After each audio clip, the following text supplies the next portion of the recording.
Raider Nation, welcome to the debut of Friday Night No Huddle. No timeouts, no excuses. This show is about truth, not comfort, not spin, and definitely not covering for failure.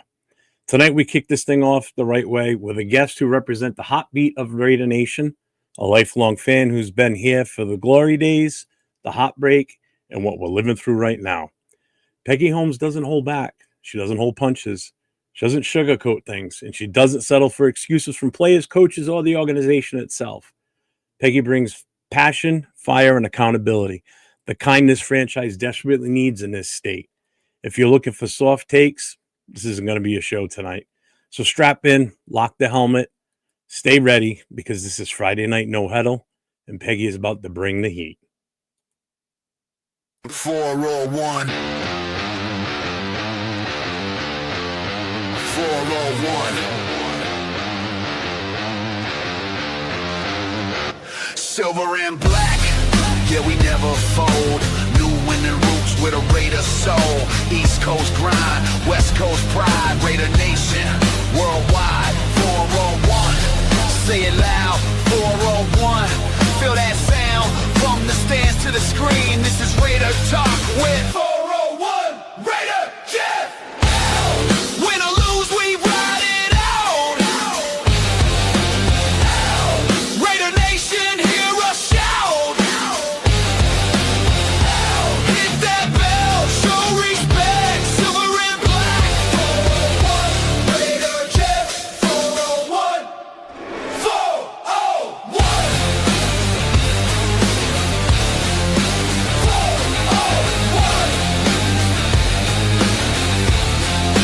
401. Welcome, ladies and gentlemen, to a No Huddle. And with my guest tonight, the one, the only, Miss Peggy Holmes. Peggy, how you doing, sweetheart?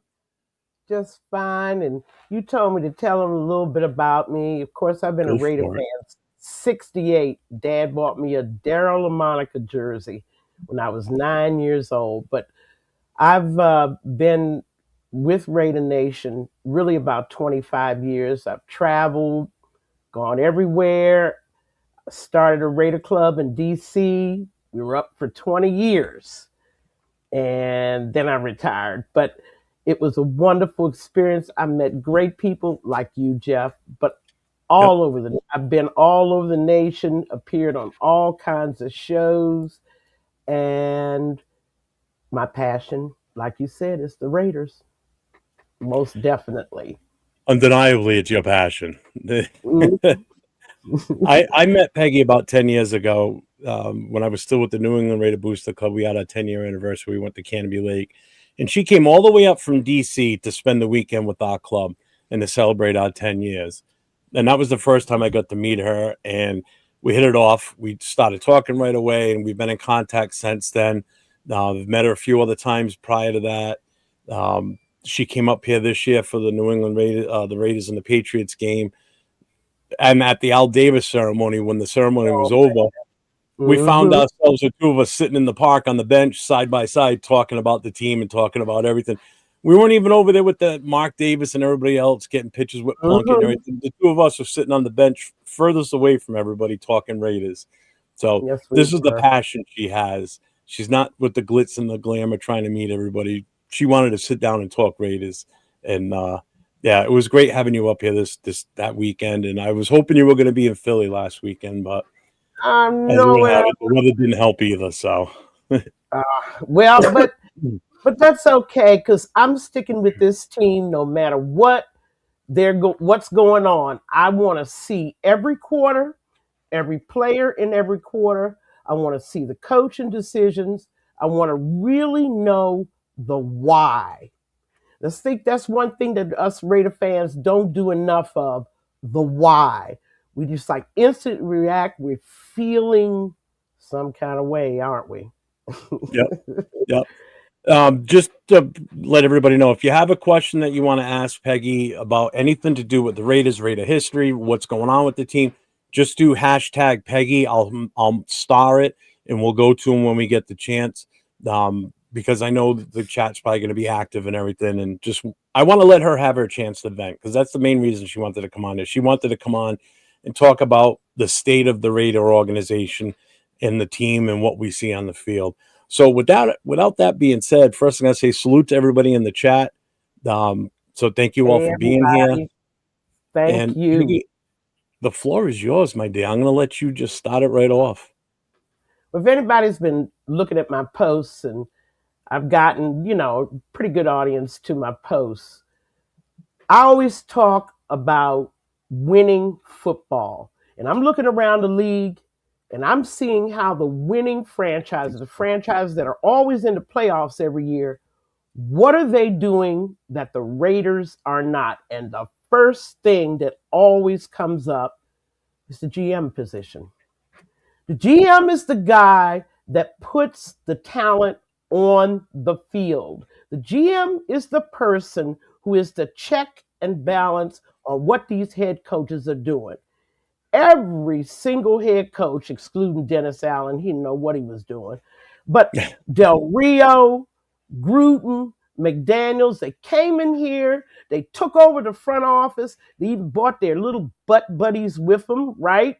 Gruden brings Mayock, McDaniels brings Ziegler.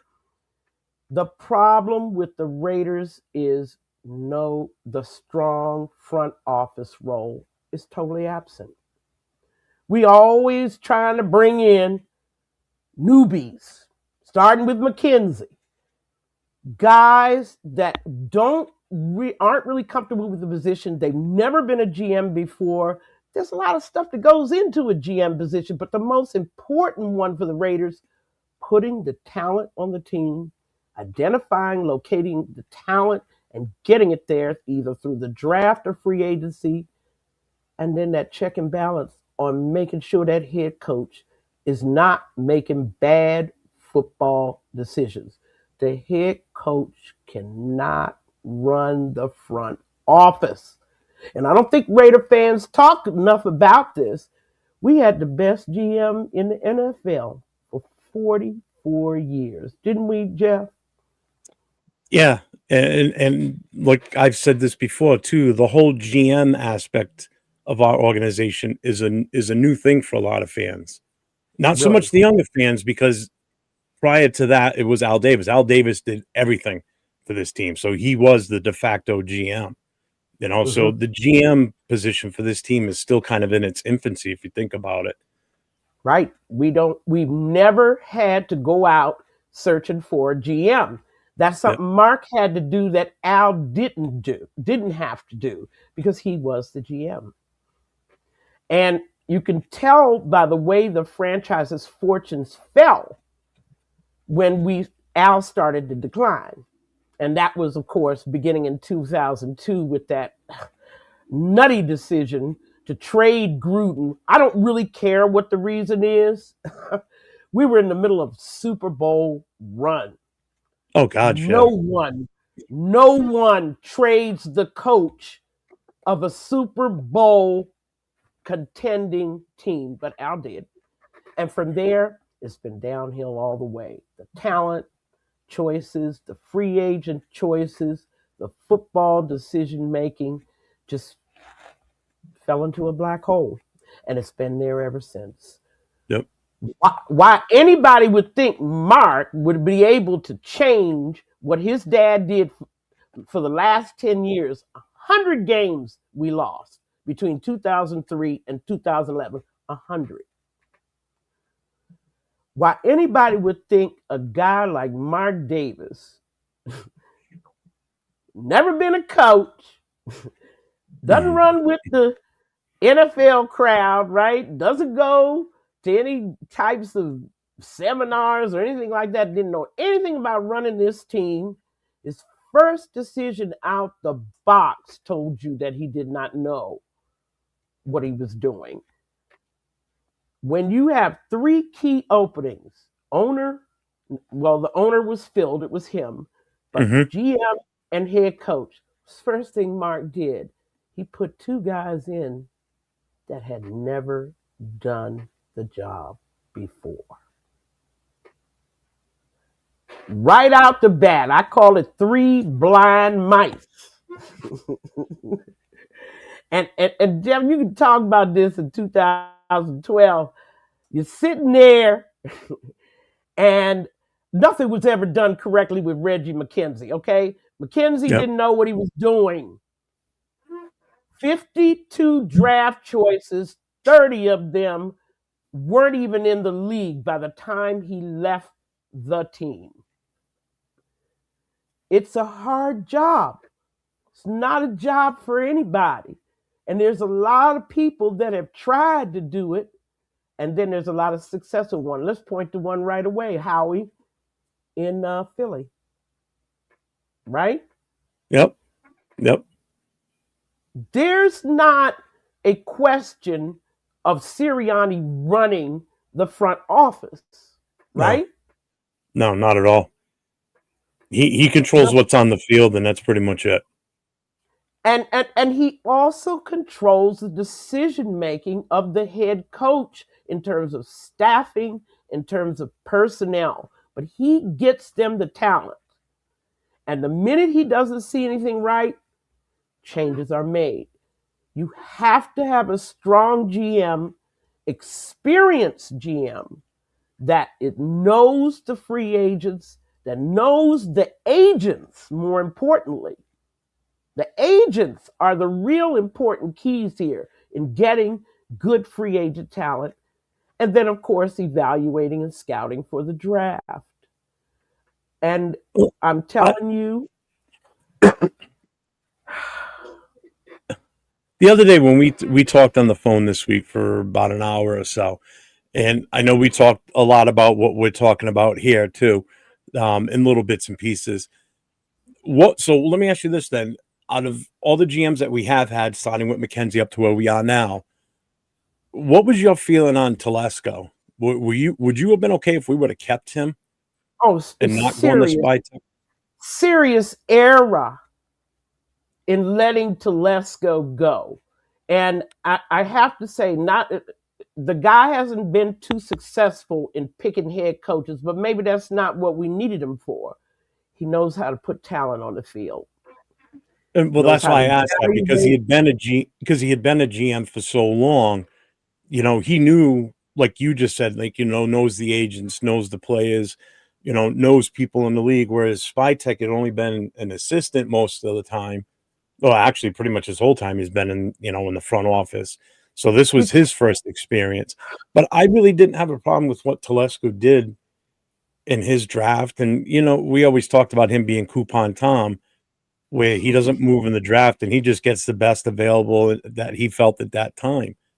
And I think he did okay with his first draft. I mean, we got 3 starters out of that in their rookie year, which is a good.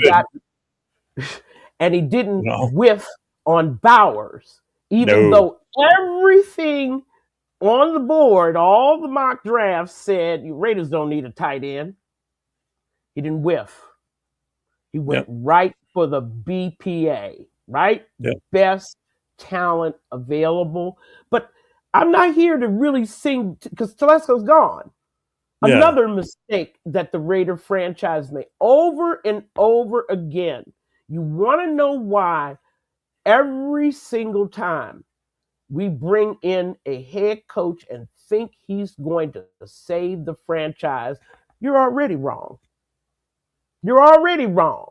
It's not the coach that's going to save the franchise.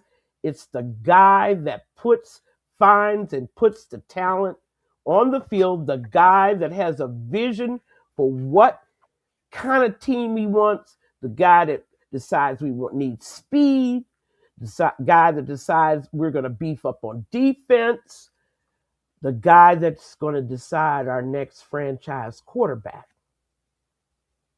You see, this is where the Raiders are going wrong, right there.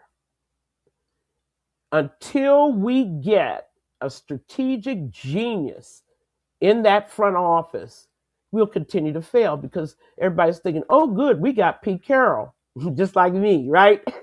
In August, we got Pete Carroll. He's going to fix this thing. Wrong. That's how I felt. I was in his corner when they announced that they were hiring him. I was in his corner because I honestly thought that with him here as a coach, with his reputation and his past history, he'd be able to bring in the players. They would be like, "Oh, Pete Carroll's there. I would like to play for him. I see what they're building over there, or what they're attempting to build, and they're in a win now mode because that's what he said." And then it didn't happen. We didn't bring much of anything over here. We But failed to once address the again, offensive line. Yep. well, but see, that failure to that, let's isolate that because that was the single biggest mistake that was made in the offseason. Huge. No one looking at film from 2024, 50 sacks given up, 31st ranked rushing game, 3 quarterback injuries. Mm-hmm. Okay. And no one looking at film, certainly people like Parham, the center position, and the guard, center guard, could say anything but we got to upgrade. But nothing was done. Here I go back to the GM again.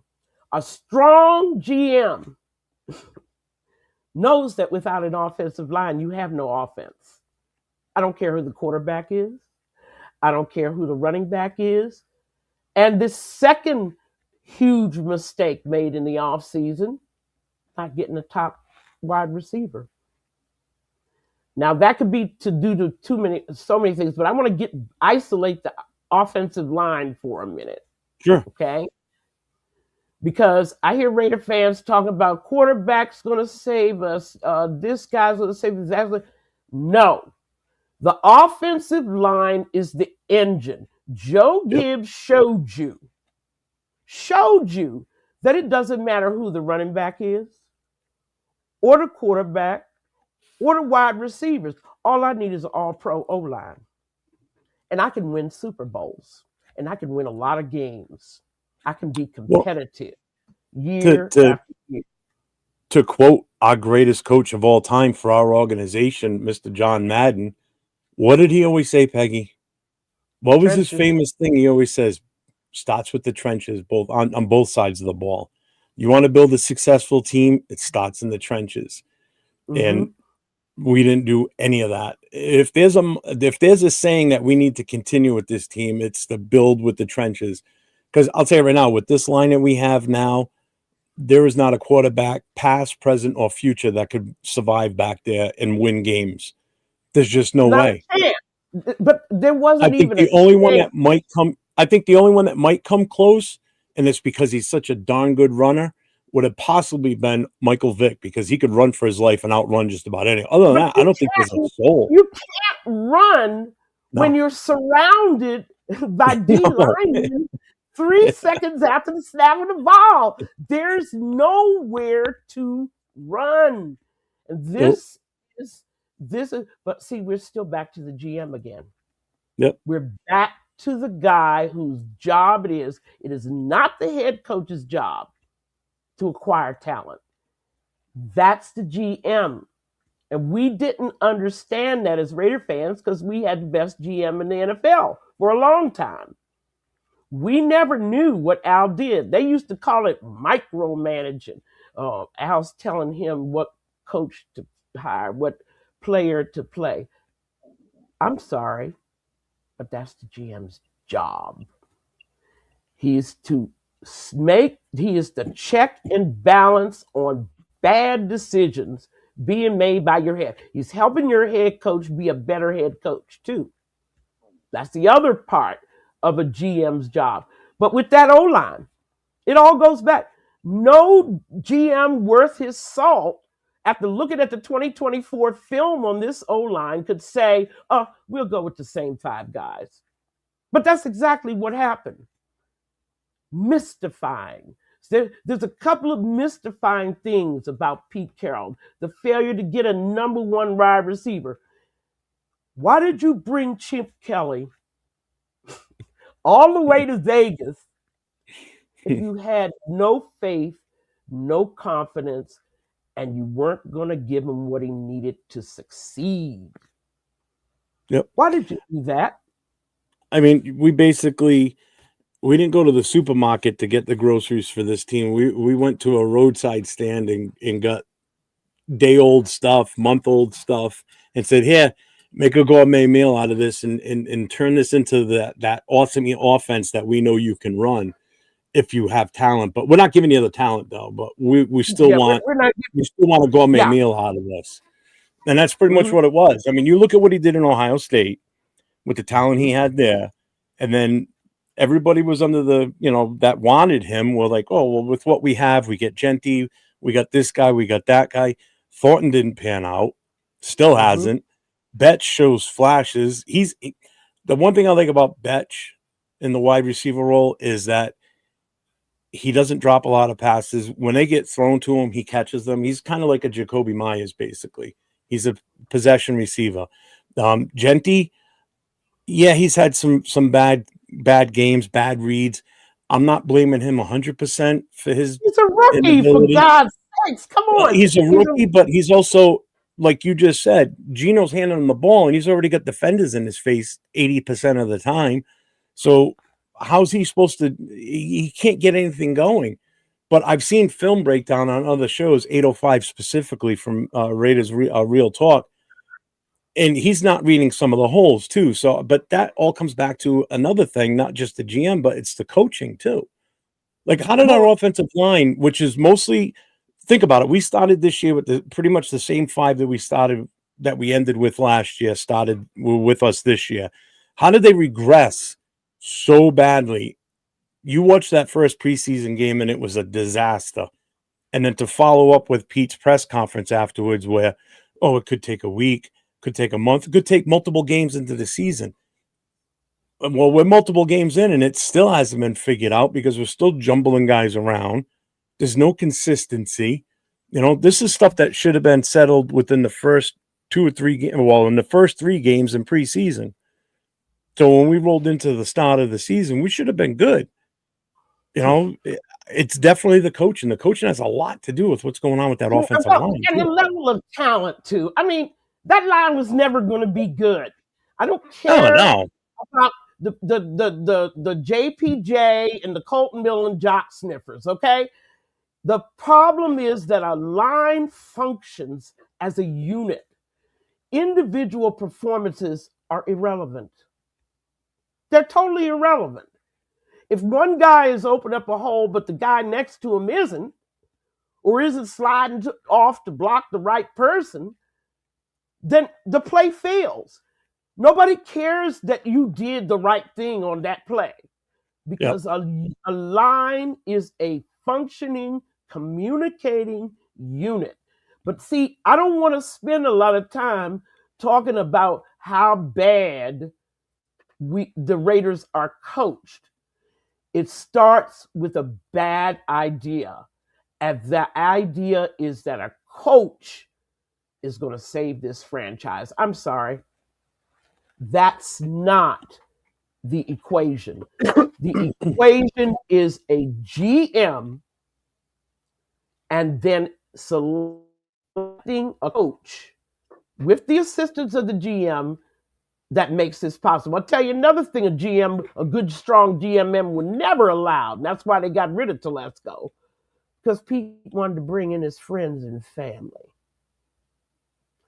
And he did the worst staff recruiting job that I've ever seen in my life. It is shocking how bad those coaches, especially on offense, are. We got 2 guys that I highlighted on my post. Quality control. Yeah. 2 of them with 0 years experience. Pete's opening up some kind of training camp, bringing in his That's what it people feels that he like, doesn't knows. it? No, that's exactly what he's doing. There's no question about it, what he's doing. He opened Okay? up an apprenticeship. Yes, he did. He brought in guys Yeah. that couldn't get a job anywhere else, guys that don't have any experience. He said, well, make an offense. Okay? That's the kind of thing. We don't know enough about how Pete assembled it, but we do know He's already fired his offensive coordinator. Oh, by the way, the second year in a row the Raiders have had to fire a good, strong GM. That would never happen. I'm telling you, the vision. Yes, he does tell the coach who to hire. They consult together as a team and they decide, and then they decide they're going to set benchmarks and they're Yep. going to say, this is what we want. See, those type of quality control measures are absent in the entire Raider organization. There's no accountability. There's no one sitting there. I expect this, and this out of you, Pete Carroll. Pete Carroll's running the show, and he got his little puppet GM, that just does what he's told. Go sign Gino to a 3-year extension. Okay. Go sign Colton Miller to a 3-year extension. Okay, boss. Tell Jacoby Myers, who, oh, by the way, just got an extension from the Jags. Yeah, I saw that. He got his money from the Jags. Go tell Jacoby Myers, a guy who's worked hard 3 years. No, he's not a number one, but he's a darn good number two. Go tell him to kick rocks. Spy Tech says, okay, boss. That is not. You want to know why we're looking at the 2-6 season all over again? Right? Hi. You know why we're looking at the 2006 season again? Yeah. No vision, no talent, no coaching. And I've said what I'm going to say about Pete Carroll, because now I'm going to let Jeff have the floor, and let's talk about getting rid of our 5th head coach in 4 years. Right? I mean, it definitely looks like that's the writing on the wall. Unfortunately, it's unfortunate that we're having to get rid of another coach. That's the unfortunate part. Is it unfortunate that we're getting rid of Pete Carroll? No, because he's not the answer. I'm sorry. I thought he was going to be, but I really don't think he is. And Donuts has got a good question here too. He goes, I wonder what it would have looked like if we had kept Reggie McKenzie.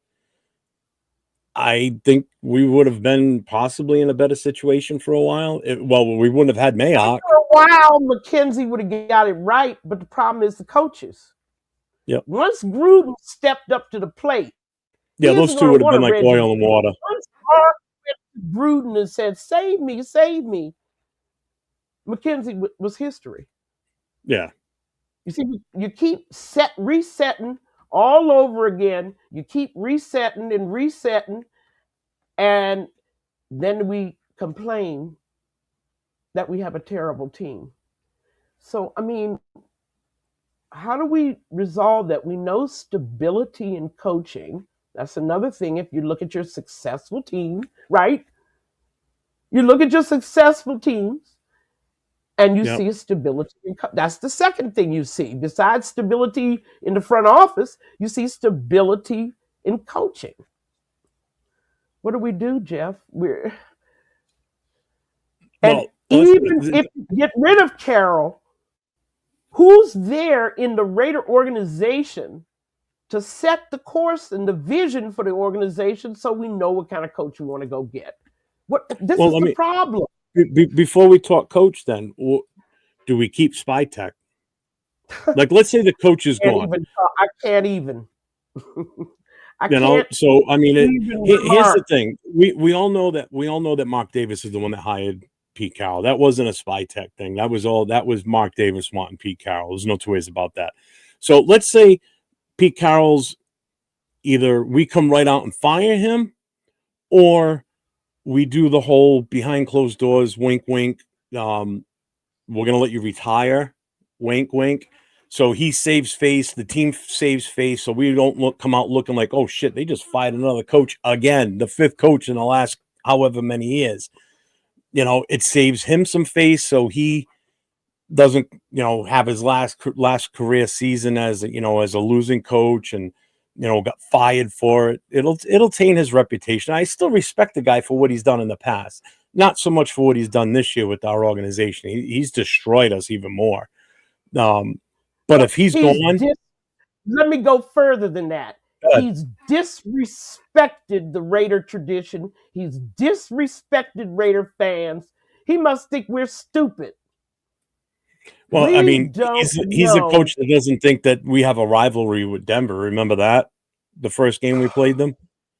I mean, It's you not come in even this that. organization as a coach, how do you not understand the history of this team and the fan base and how we look at that as a rivalry game, and to sit there and say, "Oh, it's not a rivalry game." Mhm. Yeah, it is.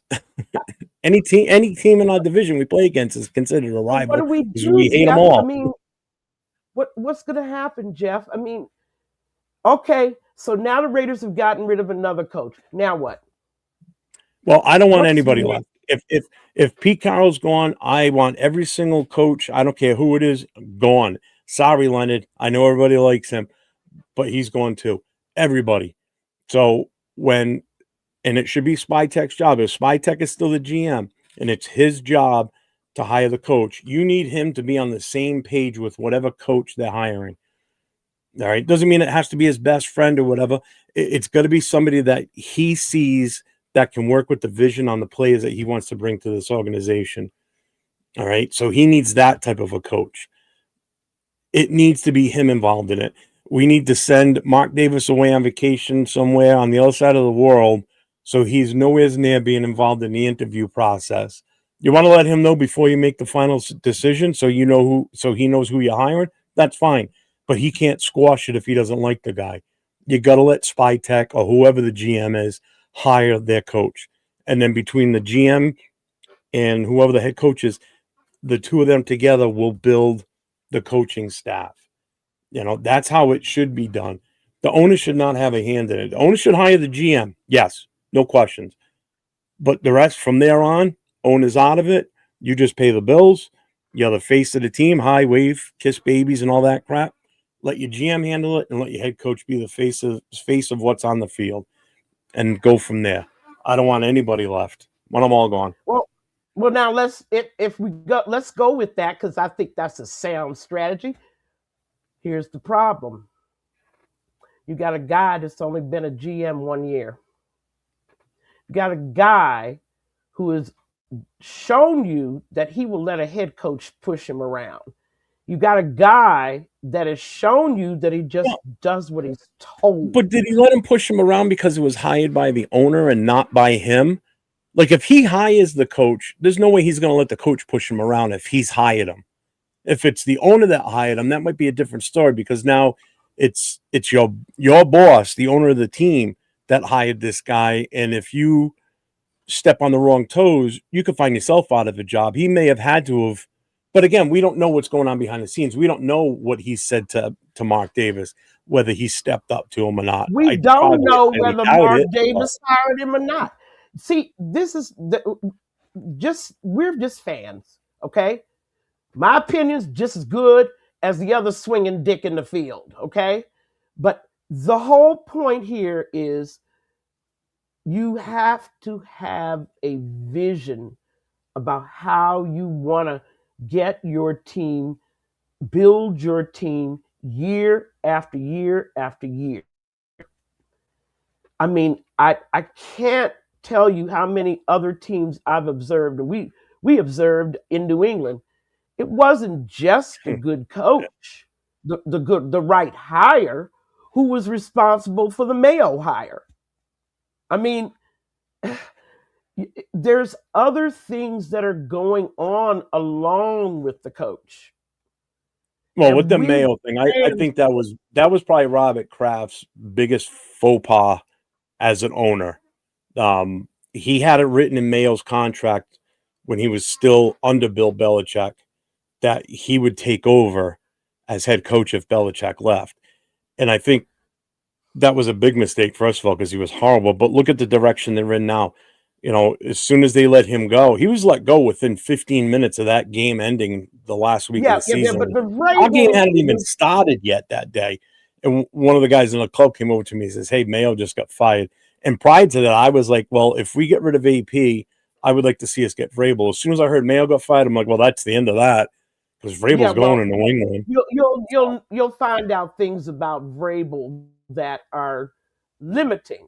But what I'm going to say then, not only did you bring in Vrabel, but you brought him in a top staff, and you bought him Oh, talent yeah. without free agent mark. You didn't do that last year.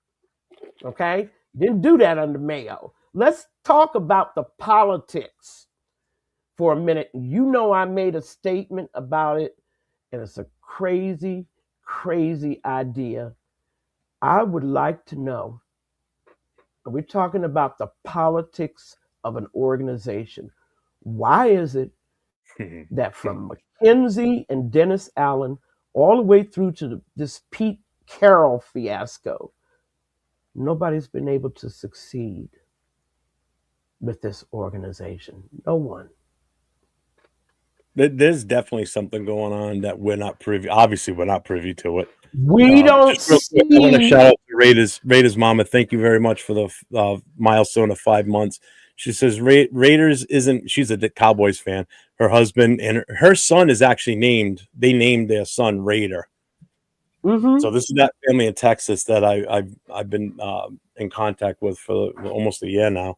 She mm-hmm. goes, "It isn't my team, but they sure are my family." Now we love that family, man. Yeah, Sorry, just wanted I to mean, mention. right, and we're gonna talk about toward the end about how what's going on around the rest of the NFL is your benchmark of what is going on with the Raiders. Okay, Nabman just said, okay, you hired your GM and your coach separately. We don't know that. We don't know how internally. I want to get back to the internal politics of the Raider organization is killing us. Whatever is going on, I don't believe that people inside the organization, the ones who's had their job 5, 10, 15 years, are supporting these head coaches. I mean, you look at what happened to Dennis Allen. uh, you know, McKenzie's there, Dennis Allen. You had 2 seasons with him. You're like, and then you go 4 games into a season where you just drafted Mack and Carr. 4 games, and then you fire him. If you weren't sure about him at the end of the second year, why didn't you fire him then? Yeah. Once again, that lack of experience. It's way these things are done to keep stability. And now 4 games into Mack and Carr's rookie season, they lose the first 10 games, right? I, I can't understand. Then we go to Del Rio. All right, Del Rio's going along. He has one of the best seasons that the Raiders have in 2016. First mistake, somebody let him fire Musgrave. So this is what I'm talking about with a Yeah. strong GM. A strong GM would have never allowed that to happen. I don't care if they have to stand on 2 opposite ends of the sideline or Musgrave has to go. You cannot fire a guy who's produced for you. And oh, by the way, the rest of the NFL is watching this. All the players, all the agents, all the execs are watching what is going on with the Raiders. And I'm telling you, we are poisoned. Then Del Rio has a bad year, we get rid of him. Then Gruden walks up in with a 10-year contract. Then somebody whispers in the ear of the NFL, right? You might want to pull some emails, from Gruden from 10 years ago. He gets fired. Okay. Mayock gets let go because now you decide to bring in another frickin' frack, Ziegler and McDaniels. Okay? You let McDaniels go a year, wheels start falling off again. It's a pattern. The wheels start falling off in his second year. He doesn't make it through his second year. And Ziegler, of course, is let go at the end of the year. Well, let go right at the same time with McDaniel. Okay? Another year gone. See, then you let AP stay because you didn't. Mark figured I made a mistake with Versace, right? So I'm going to let AP try out. I'm going to hire him a very experienced GM, Telesco, and let's see what we're going to do there. 1 year later, you scrap that experiment. If you want to know what's wrong with the Raiders, the start, the stop, the lost seasons, the interim, the changing of OCs and mid-season, all of that confusion. And I got my ideas, Jeff. I've shared them with you about insiders. Inside the politics of the Raiders is not only dysfunctional, it's destructive. We keep. Oh, I mean, you definitely can see it. I mean, there's how is it a team can be this bad on so many different levels consistently every year? You know, even the Browns showed promise when we just weren't showing shit. You know, how is it some teams are able to, like, for instance, Washington last year? Nobody expected them to do what they did last year. Well, you know what they did? They hired a good offensive coordinator. They hired a good coach. They got the rookie they wanted. They already had bits and pieces on the O-line and everything. And next thing you know, they're in the NFC Championship. This year, not so much because, again, you had a year's worth of film on Jaden Daniels, so people are able to see what this kid can do. Plus, he was injured a lot this season, too. So, you know, but the injury goes along with knowing the film. Look at Chicago this year. And the injury goes together. Yeah, but look at Chicago this year. I'm going to look at next year. Yeah. After people have studied what that guy is doing. See, that's what you want to know. Down there in Houston with Stroud, I mean, he was tearing it up first year because nobody knew. Yep. And the second year, now, he looked like he'd never played a game before. He looked horrible. He didn't look good. See, you don't want that happening either. People keep saying, get a franchise quarterback. Well, obviously, with the Raiders, a franchise quarterback, we're just sentencing him to death because of the politics. Well, and that's like, I have people ask me now, like, you know, who do you like for a quarterback for next year for us? Like, should we get this guy, that guy? I said, to be honest with you, until the college season is over, meaning the senior bowls, all the evaluations and all that stuff is done, and we don't even know what we're going to do for a coach. If it's Pete Carroll here next year, then I don't want us taking a rookie quarterback, because I want a rookie quarterback that's going to be the potential future for this team to grow with a young coach so they can both be here for a long time together. I don't want a guy that's only going to be here for guaranteed 2 more years with a 4th-year option.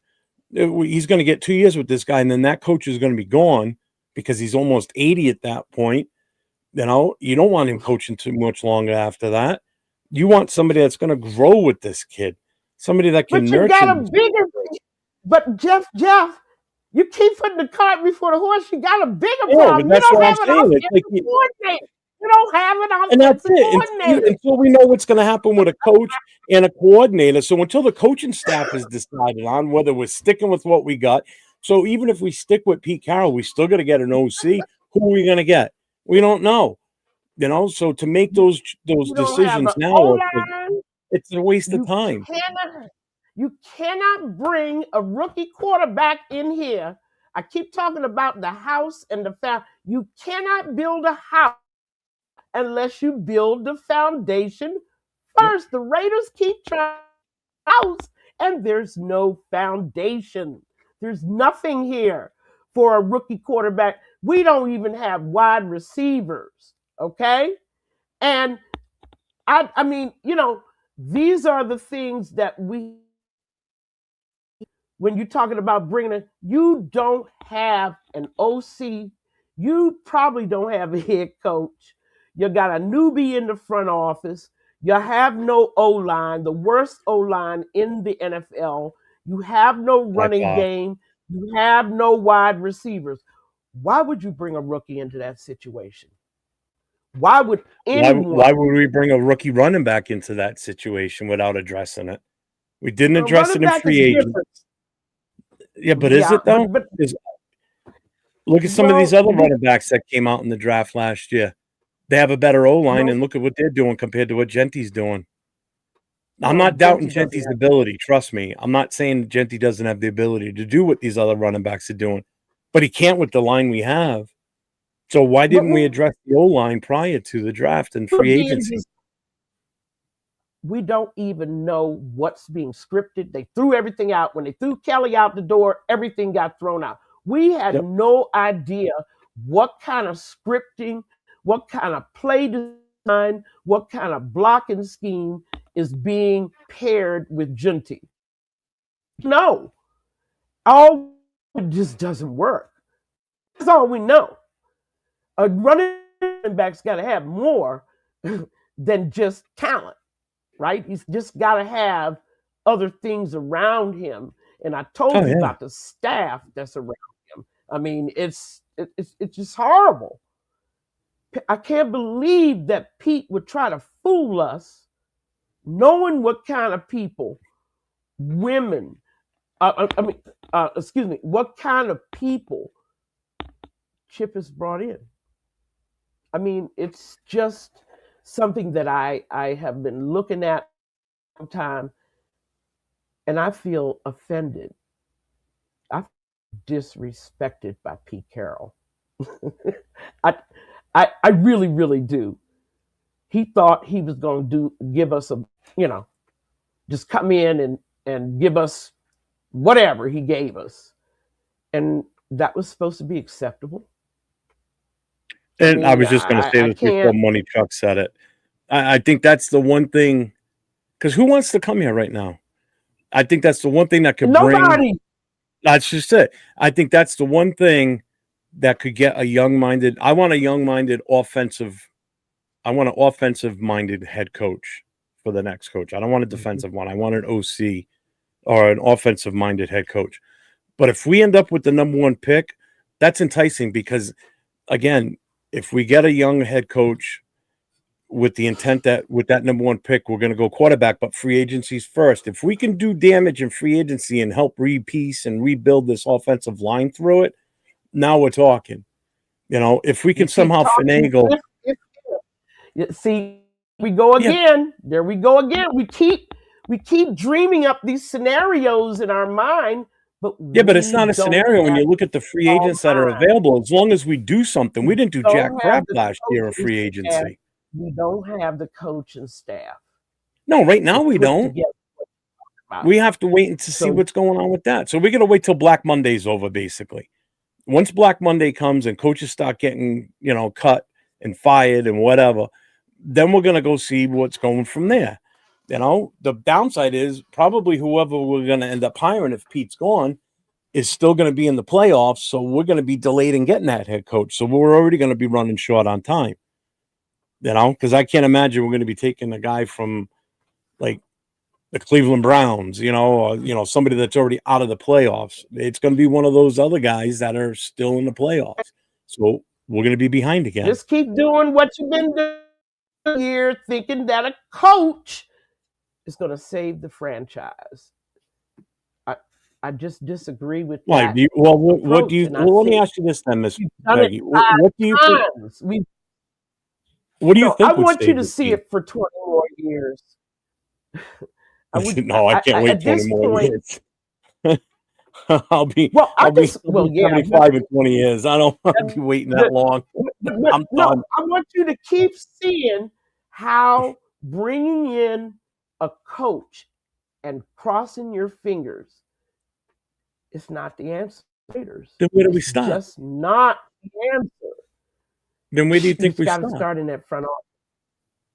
You Okay, need a but start football with who? in that front With the GM, or is it even higher than the GM? office. I've had these That's the dreams. question then.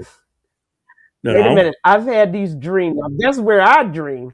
I've had these dreams about kidnapping Howie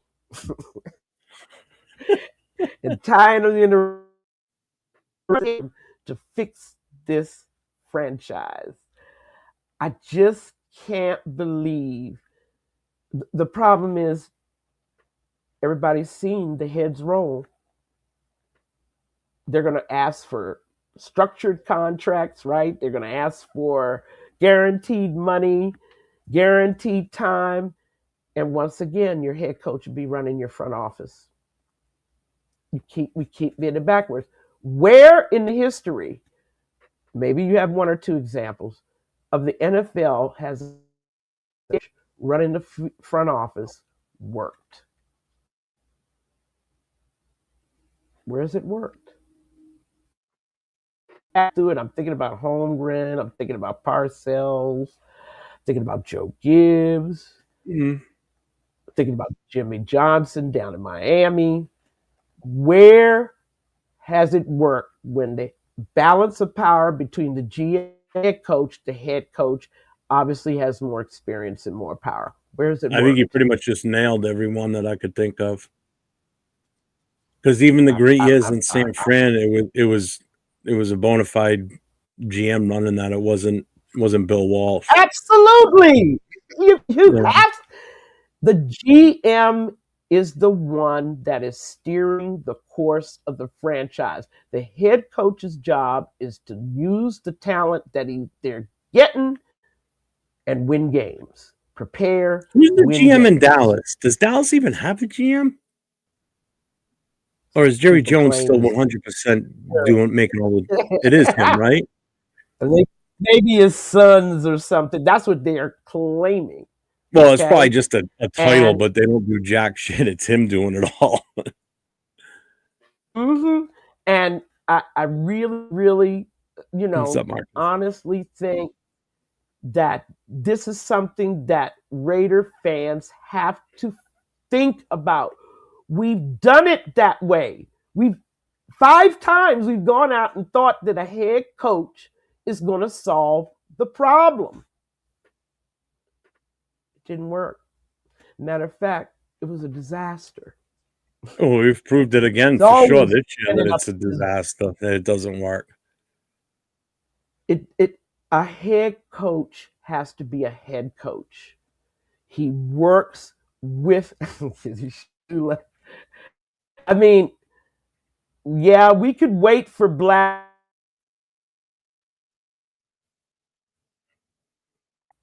that picture might be.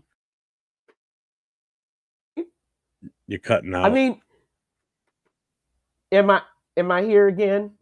Yeah, you're good now. You were just cutting out there for a minute. I'm good now. Yeah, I saw that. But think about it. Why would Tomlin come here? What's up, Bishop? Hi, Bishop. Why would Tomlin come here?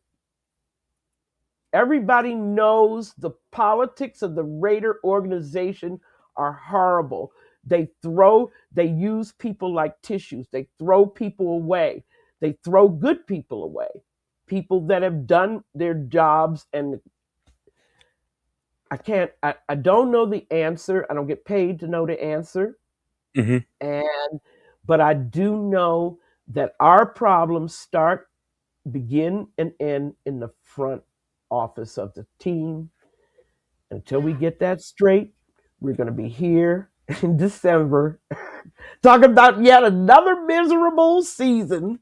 I mean, there's a good chance, definitely. I mean, again, there's nothing we can do, I say, until the season's over and we see what direction they're going.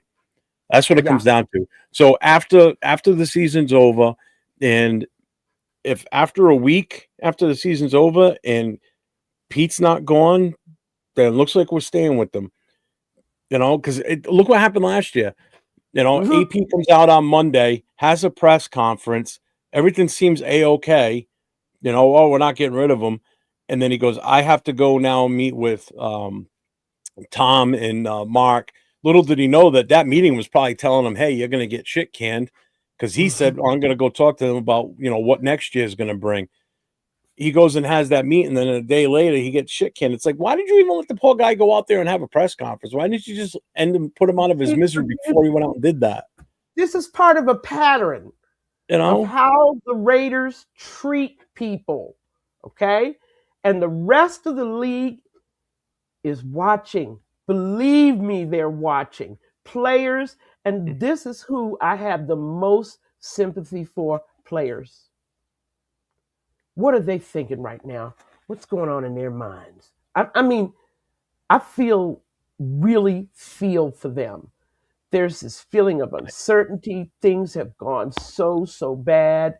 You don't know. I mean, we wonder why that boy, the two, we lost Spillane and we lost the free safety to free agency. They just got out of here. Like Matt, he just got out of here. Yeah. Okay. Well, I feel bad for guys that are still under contract because they're stuck here. I don't feel bad for the guys that are going to be a free agent after the season's over. You know why? Because they can get as far away from here as they want. If they don't want it, if we offer them a contract and they don't want it, they can ignore it and go somewhere else. They've got an escape clause. They can get the hell out of here. But again, it's all going to depend on what we do at the end of the season. Because I guarantee a lot of them don't want to stay here with Pete Carroll. It's the complete opposite effect of what we thought the effect of Pete Carroll was going to be. We thought he was going to bring players here. He's going to scare players away at the end of the season if he's here for another year. Because if Mark Davis comes out and puts his foot on the spy tech and says, "We're not firing Pete, we're giving him one, we're going to give him, we're going to honor his contract."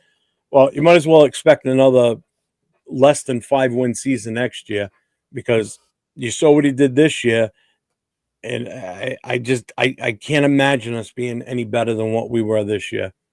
If we are, it's going to be maybe a 2 or 3 game, better. Now I would have taken this year. I would have taken 3 additional. I would have taken a 7-win season this year because I would have shown we're going in the right direction. All right, we're trending up right now.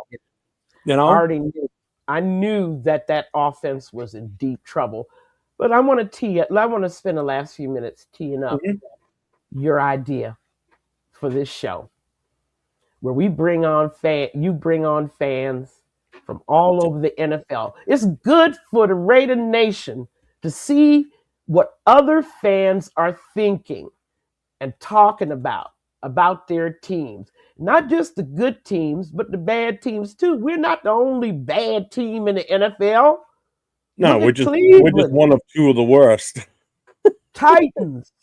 I mean, there's a lot of fans that are very unhappy with their team's performance, and yeah, they got 6-7 wins, but I mean, it'll be nice for you to have these fans on where they can talk, and you'll find they're going to be talking about the same issues that we're talking about. They're going to be talking bad about the coach. Oh, you should hear Bengals fans. Yeah. I mean, Zach's out of here, right? But it's nice to hear that we're not the only ones, that are going through a bad season. The Titan fans, I mean, oh my God. They're talking about Cam Ward. We made a bad draft choice. Oh my God. Down in New Orleans, right? Well, It'd be nice to bring those fans on. It's gonna be interesting to see what happens this offseason. Because here's my thing. If we finish with the number 2 pick, there's one team I'm worried about jumping ahead of us if our organization has an eye on one particular player with that number 2 overall pick. There's a chance you could see the Jets move up to the number 1 because we know how desperate they are for a quarterback also. They still need a head coach. So it all depends on what they bring in for a coach. That could be another enticing position for a job for another guy that wants to be a head coach is going to the Jets. Because if the Jets can pull off moving up to the number 1 from Tennessee, because the Jets have a ton of picks. If they move up, then that's an enticing job for somebody, because with that number 1 pick, they could do some damage with that. They could go and get their quarterback that they think. And then now where are we at that point? The Jets, wait a You minute. know? The Jets picking quarterbacks. Oh, they don't have a good history Think with about that it. either. Think about it. I mean, that's why you need to have Jets fans on here. They're going to be talking about that. Do you think for 1 minute that they trust anybody in that organization? Oh, they're To all pick the miserable. right The Jets fans are all miserable too. I mean, They hate but their the own team Jets, right now. we got a Jet reject quarterback, Geno Smith. I mean, Yeah. come on. There's a lot of things that are compatible, and I hope that you really take this idea and run with it and make sure that Raider fans hear that they're complaining, everybody's complaining about the same thing, and there's some really intelligent people that are talking sports, and they're going to talk about the GM too. There's a lot of things going on in this league, but it's time for me to run. And I'm aware of the chit chat. Happy holidays, everybody! And I will see you guys next year, 2026. Jeff and I can have a talk about draft picks, right? Well, we'll see what happens. I'm definitely want to get you on after our coach decision is made if Pete stays or goes, because then that's going to open up a whole new way of what direction this team's going. Because it I'm could either feeling sink us some again kind of or way. it could save us. As a Raider, I'm feeling some kind of way about Pete. I mean, Pete is just truly disrespectful to the Yeah. Raider tradition. I mean, it's just so far off of what football should be. Anyway, see you soon. I'll All see right, you Peggy. next Thanks for year. coming on. I appreciate you. Take care. Bye. Bye. All righty. So you know what? I think what I will do is, Jason, come on in if you want to come on get in here. I'm gonna put this out there. Fuck it. We'll have a little fun right now. It's early. I don't want to get off here yet. So I'll put the link out there. Anybody wants to pop on, come on, pop on. And we'll put the chat on. I know I'm behind on the chat. I apologize, guys, but I was trying to pay attention to what she was talking about and everything and reading everything else going on. Mark didn't fire EP at the time because he was meeting with Brady and another group first. Yeah. Well, Brady wasn't even part of the equation yet because he didn't become part owner until earlier this year.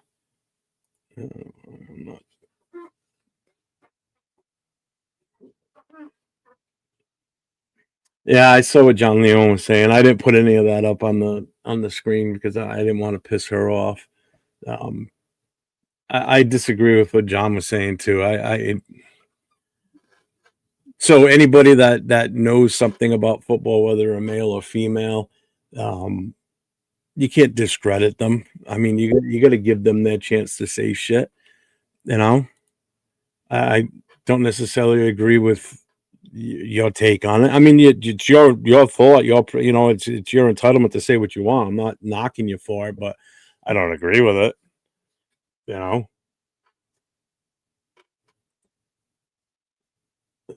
See what's up, AO? What's going on, man? Hey, what's going on, brother? What's up, Nav? How you doing? Good, man. You? Sign one free agent. Good. It's Sacktown.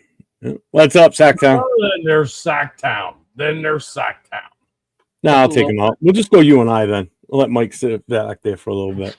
That's fucked up. Hey, look, Mike, I'm not the only one that does that to you. Jeff just did it.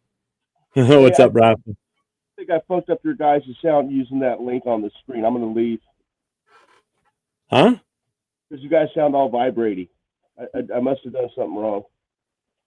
What? Does it sound like that? Exactly what it sounds like.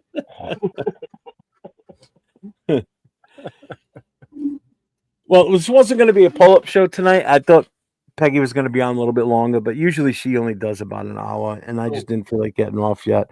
But as everybody's aware, just give you a quick update here. The original Friday Night Live is going to change, so it's no longer going to be the Friday Night Live mic drop. it's going to be this no huddle show. And what that is going to be is starting January 2nd. This was kind of the debut episode, but the real one will be on the 2nd of January. It's going to be open to NFL fans, period. It's not going to be strictly a Raiders show. So I'm trying to broaden my horizons, get more inclusive with fans of football itself. So I'll be having people on screen with me, but they're going to end up being fans of other teams. Doesn't mean we're not going to talk Raiders. We will talk Raiders. I will have Raider fans on here and there, but it's not going to be strictly a bunch of Raider fans on here yelling and screaming and talking over each other, because that's what it tends to get like on a Friday night. I just think that Friday night setup that we've done has run its course. We've done it for a year or a little over a year with Chris and I, and it's just getting to be a little bit too much sometimes. I think it's time to just kind of sit back, take a step back from that. So next Friday night, the day after Christmas, will be the last full-fledged Friday night mic drop where from the start to the finish, anybody and everybody can get on. So tonight's just kind of like a impromptu pull up for this. Let me change this. Yeah, I like this. Why did Mike disappear? Oh, we left the show. I don't know. Mike thinks I think he thinks his comms are jacked up. I don't know. So the whole plan for the new show is going to be, so like say there's a Steelers fan in there and he wants to talk about his team. Yeah. And I'll send him the link separate, privately, and then he can pop in and, we can go from there. That's a great idea. Man, So, I love it. More of an NFL talk. Well, and that's just it. It's like, I want to grow more, and I want to expand beyond just the Raider talk. I'm still doing all my other shows that I do.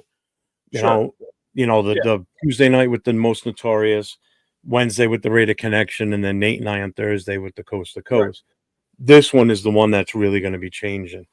Well, it's like Wednesdays when I pop on when Kenna can't be on there. I'm on there with Richie the Wild West one, yeah, and the Wild West, which is I love that. It's a I mean it's one of those where we can chop it up about who's good, who's bad, and that type of stuff, and we don't have to get all mad about our teams.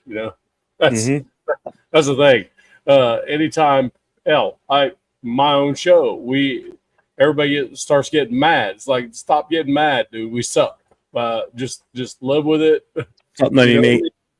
Things will get better at some point in our lives, hopefully. And that type of thing.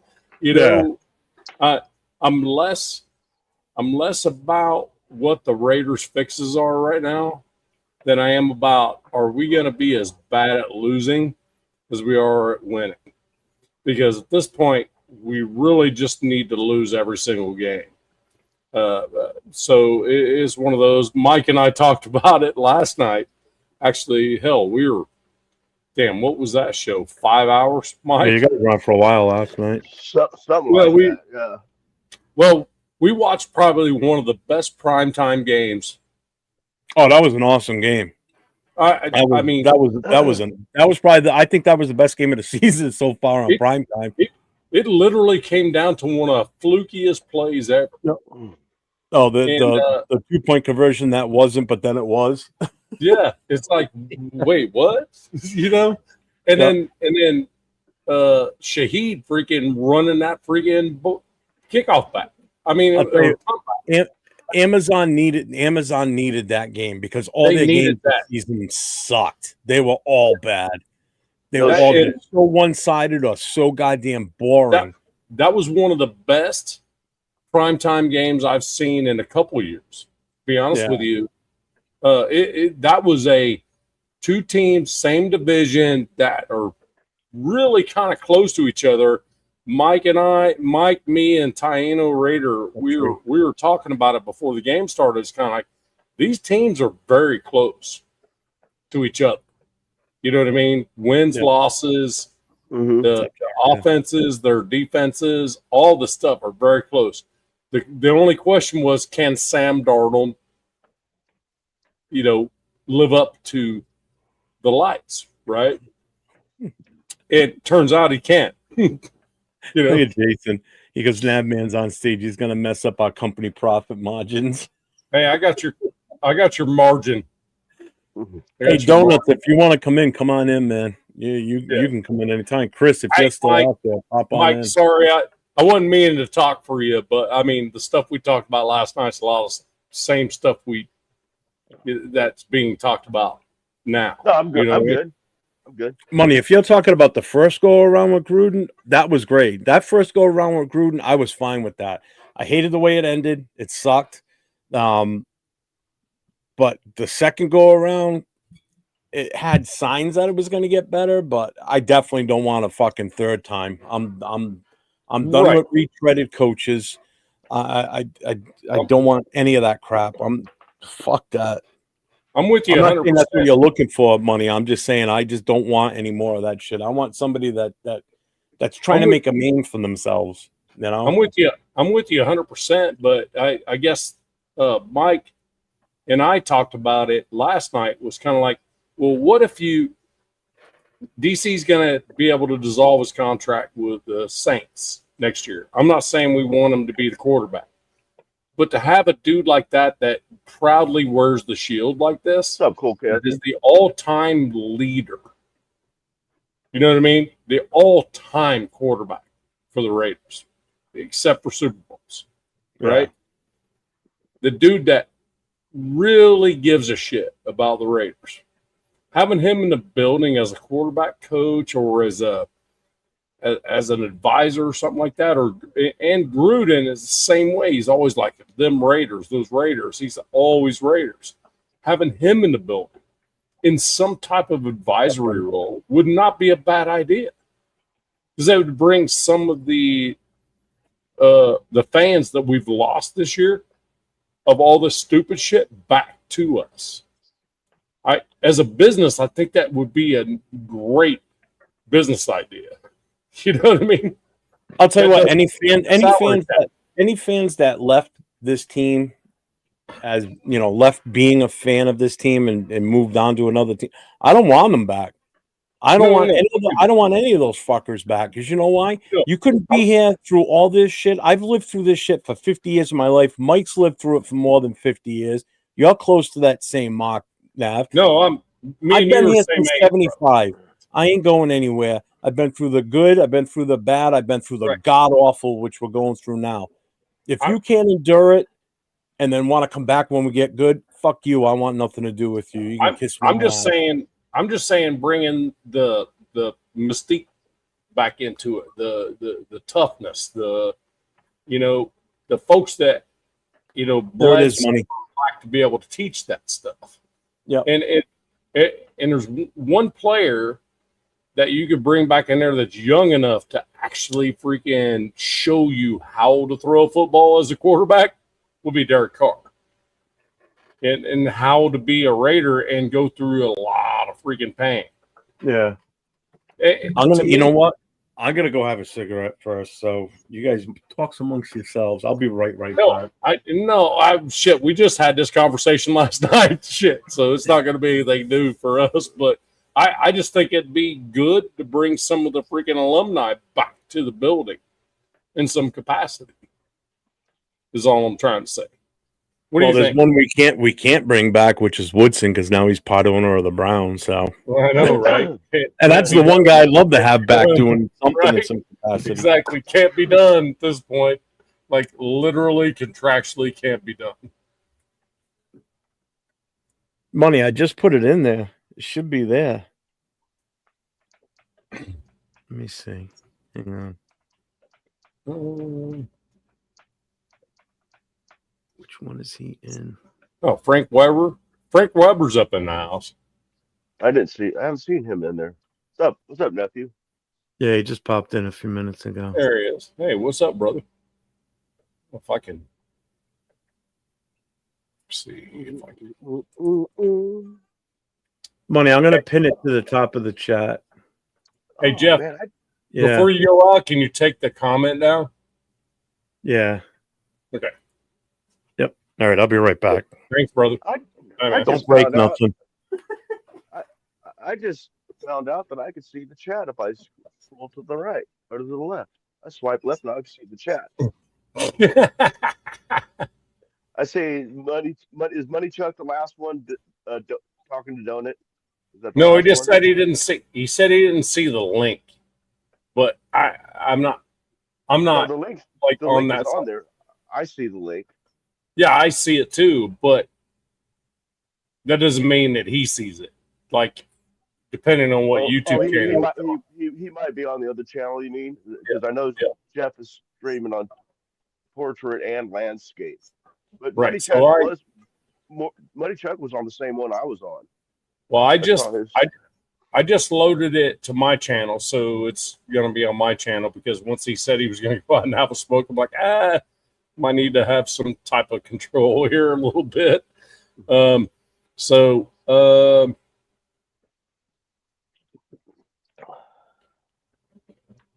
see what's going on in chat here. Nad makes a point. Having former Raiders around in some capacity is sort of a tradition. It's not a tradition. It's more of a, come on, guys. Dude, we all freaking felt this pain. Those type of dudes. You know what I mean? We all felt it. And I'm going to show you what I did, but it wasn't good enough for me either. So you guys are going to have to be better than me, you know? So that type of stuff. So I think it's more of that. Derek Carr and Gruden, just as advisors in the building, I think that's a freaking amazing thing. Mike, what do you think? Well, yeah, that's like you said, this is what we kind of talked about last night. But I would love to see them both come back into the building. Yeah, not as a head coach and not as a quarterback. I mean, we talked. You already mentioned that. So I think he pretty much covered. Yeah, I think it's great. I mean, you know, and like who was it? Was it Frank that said something about the tradition of the Raiders bringing back? Yeah. I mean, their tradition with their alumni. They love their alumni. Right. And they bring it back if they can have a role. I mean, Fred Biletnikoff, Art Shell. I mean, the list goes on and on. All the players that have been actually on the staff, after they retired and stuff. I would like to see that start back up again. And the thing is, Downs just said, I get what you're saying there. I'm just saying that as fans that are starting to freaking go, fuck it. I don't know why I'm here. You know what I mean? But you bring these dudes in that got some passion. You know what I mean? That are freaking solid dudes, man. That keeps the nation solid. That's kind of my thought process. When they want to leave, they can leave. You know what I mean? It is what they are, as Jeff said. If you're not in it to life, then I don't want to party. But we're also advocates of a certain thing. We want more of that. We want more folks in than out. So it's just that simple. That's just my thought process. Yeah, Jeff, how was that smoke, man? Was that good? Yeah, I sucked that thing down fast, man. Oh, shit, yeah, I man. think you must have hotboxed that sucker. Good to see you, man. Thanks for having me on. No problem, man. It's been a while. Let me see if we had a silly show last night. Did the Rams Seahawks game. That was epic. And I think by the time we got to the fourth quarter, I think myself and Mike and Taino actually got on the same page as far as the gameplay. Oh, the timing. Yeah. By the fourth quarter, we figured out, I had to like rewind just a little bit because we were a little bit quicker and everything, but it actually turned out to be great. That game was one of the best games that I've seen in a long time on primetime. Mm-hmm. And I think somebody else said it. Amazon really needed that to keep that contract because they have not had good primetime games up to this point. They flat out suck the whole year. Yeah, it's just been Even the terrible. announcers are saying their games suck. You know. Yeah, like we don't even know what's going on. Yeah. Yeah, Money. I don't know why you can't see it, man. I put it. I just went to Navman's channel where he's got it on the full landscape view, and I posted it in there. See if you go to Navman's channel and see if you can get from there. I don't know why you can't see it. You're not blocked or anything because you wouldn't be able to type if you were. Right. Let me. So I don't know why you can't see it. Yeah, this could get loud. He was on the landscape channel earlier when I was in the chat. Yeah. He was on the same one. I don't know if he switched. No, yeah, this might get loud for a second until I click on it. Hold on one. Yeah. Yeah, I did that quickly.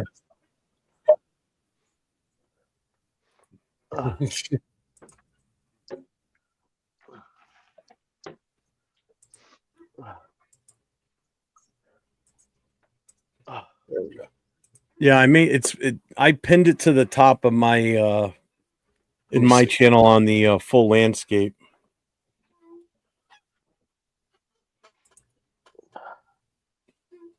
Tell you what, it's fucking cold outside, but it's still not as cold as what it was in Philly last week. I'm in Nav's channel. That's what he just said. Okay, hold on. I can't give him your link. Can I? Hold on. Maybe I can. Hold on one sec. If you got him on Instagram, yeah. I don't know if he's on Insta. And Hell Raider, kiss my ass. It's cold to me. Yeah. I'm a Californian. What's up, Hugs? If it's under 60 degrees, Mike's bitching. So just so you guys understand. Hey, at least I ain't got a fire going. Yeah, my fire's always going. Mike, it's a good thing you didn't go to Philly, man. You would have died there. They would have found you frozen in a snow pile somewhere. I had that shit. I had enough of that cold shit when I was in the Army, man. Fuck that shit. I don't like it. Oh yeah. What's up, Mobile? What's going on, man? I'm trying to I was make sure you guys get over to Navman's channel. It's 93 Nav, man. Give him a thumbs up. Raider Shield Family's the actual thing, but if you do at 93 Nav, man, all my information's there. Trust me, there's plenty of people trolling me constantly just because I made it the same thing for everything. So somebody just said, "Hey, to Hugbees." I don't see Hugbees in here. Yeah, he's here. Yeah. What's up? Hug. What's up, bro? Bring Hug in here. Show us the ticket. Show us the ticket, Hug. You are the freaking hero of the freaking nation with that ticket. What's up, Panda?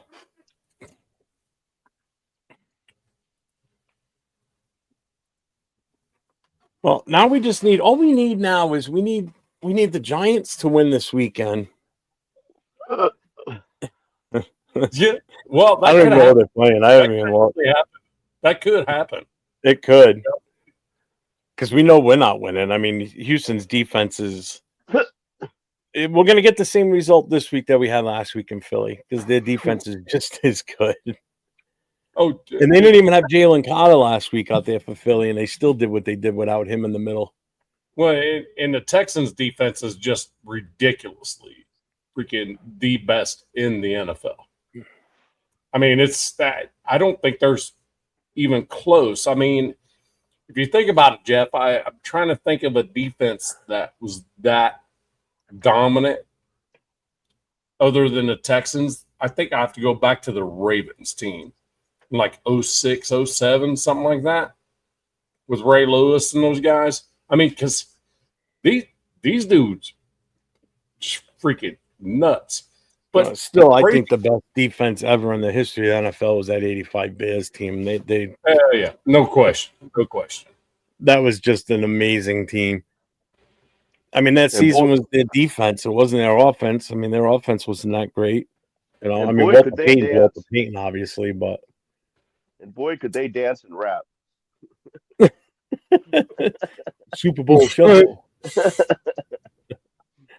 Hug D says 49-0 Texans. Yeah, probably not going to be far off. You know how cool this right here would be cool. If the Giants win this week and next week, and the Titans win this week or next week, we could actually go into the freaking Chiefs game to try to just freaking end them. and I think we'll still lose that game, even if we try to win it. But the thing about it is, you can expect Max is going to be over there freaking yelling "little ass boy" the entire time. Yeah, You can expect that. That's going to happen. Little ass boy, little ass boy, you're wearing red and white? Huh? That's weird.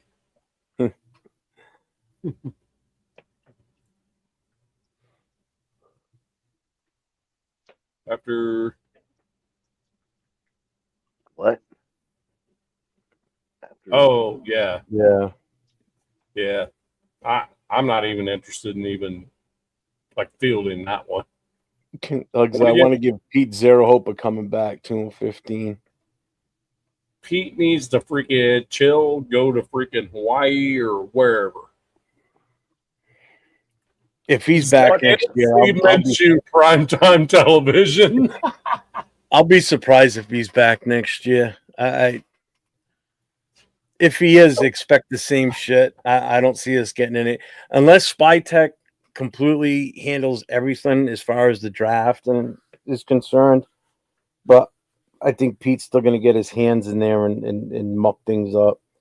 Free agency is the biggest thing I want to see some movement on because we didn't do jack shit for free agency last year.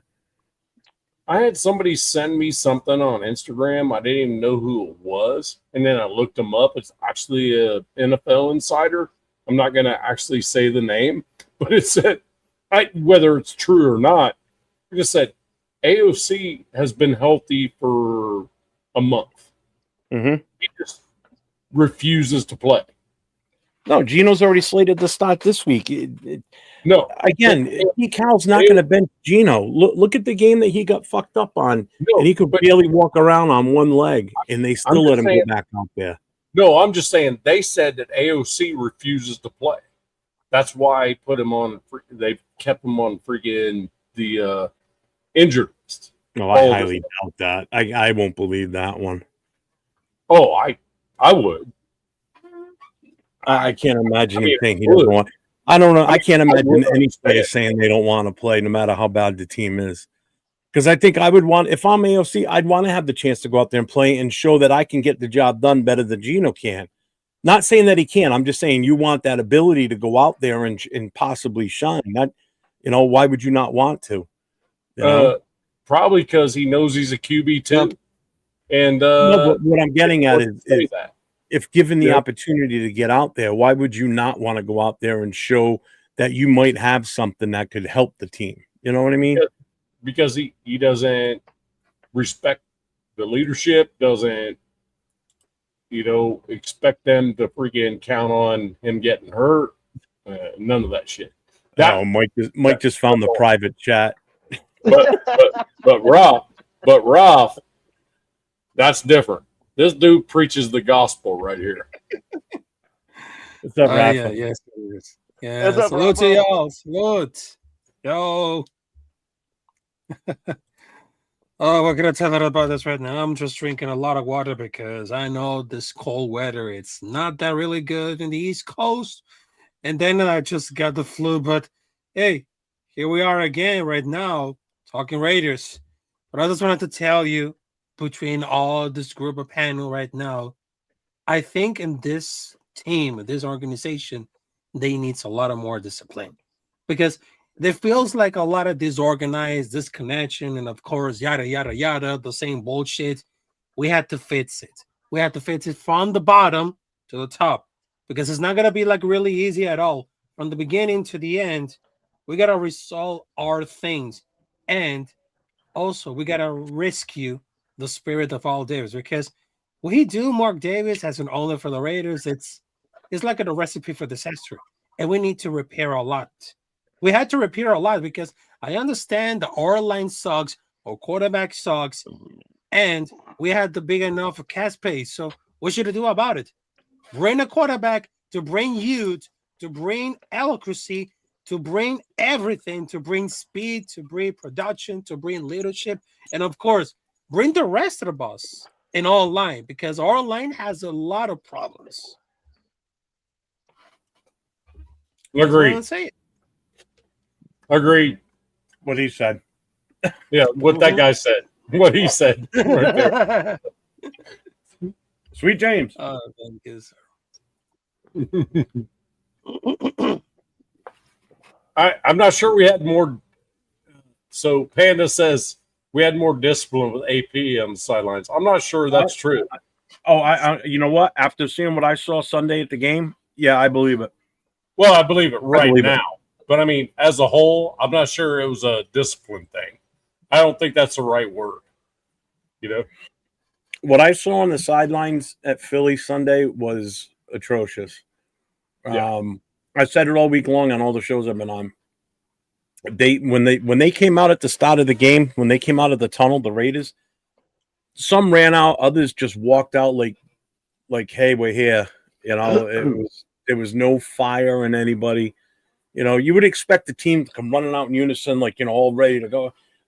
They're all just miserable.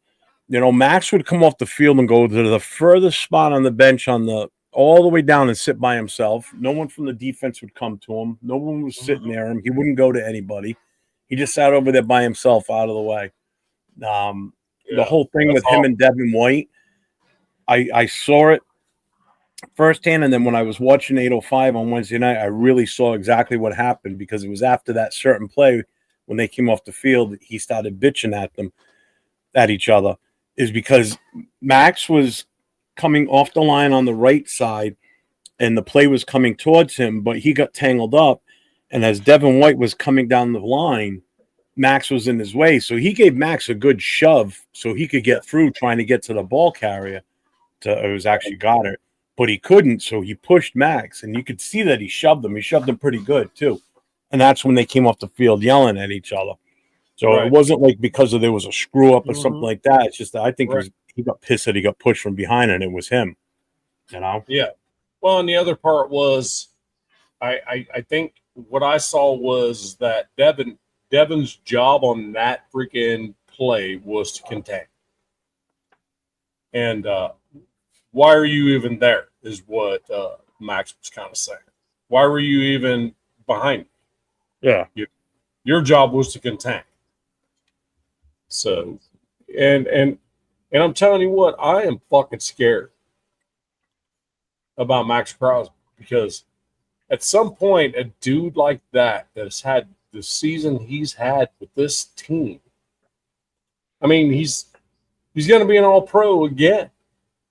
Probably the only one. Maybe our punter. Maybe AJ Cole's a freaking all-pro. I don't know. I don't think Max is going to be. I don't think he's going to make the all-pro. I don't think he will either. Well, he'll make the Pro Bowl. I don't think he makes the Pro Bowl. Oh, I bet he does. I mean, hell, 10 sacks. Come on. 10 sacks, 40 tackles for loss. He won't make it. On the AFC side, he won't make it. There's too much ahead of him. He won't make it. I'm telling you. I mean, Myles Garrett, yeah, I get you, but I mean, they're going to have four. You also have to remember, it's the Pro Bowl. Ends make the Pro Bowl. The voting for Pro Bowl is like a popularity contest. It's just like all-star voting in baseball. No, I'm not trying to argue with you. What I'm trying to say is that the dude has actually had a great freaking season on a really bad team. Same thing with Myles Garrett.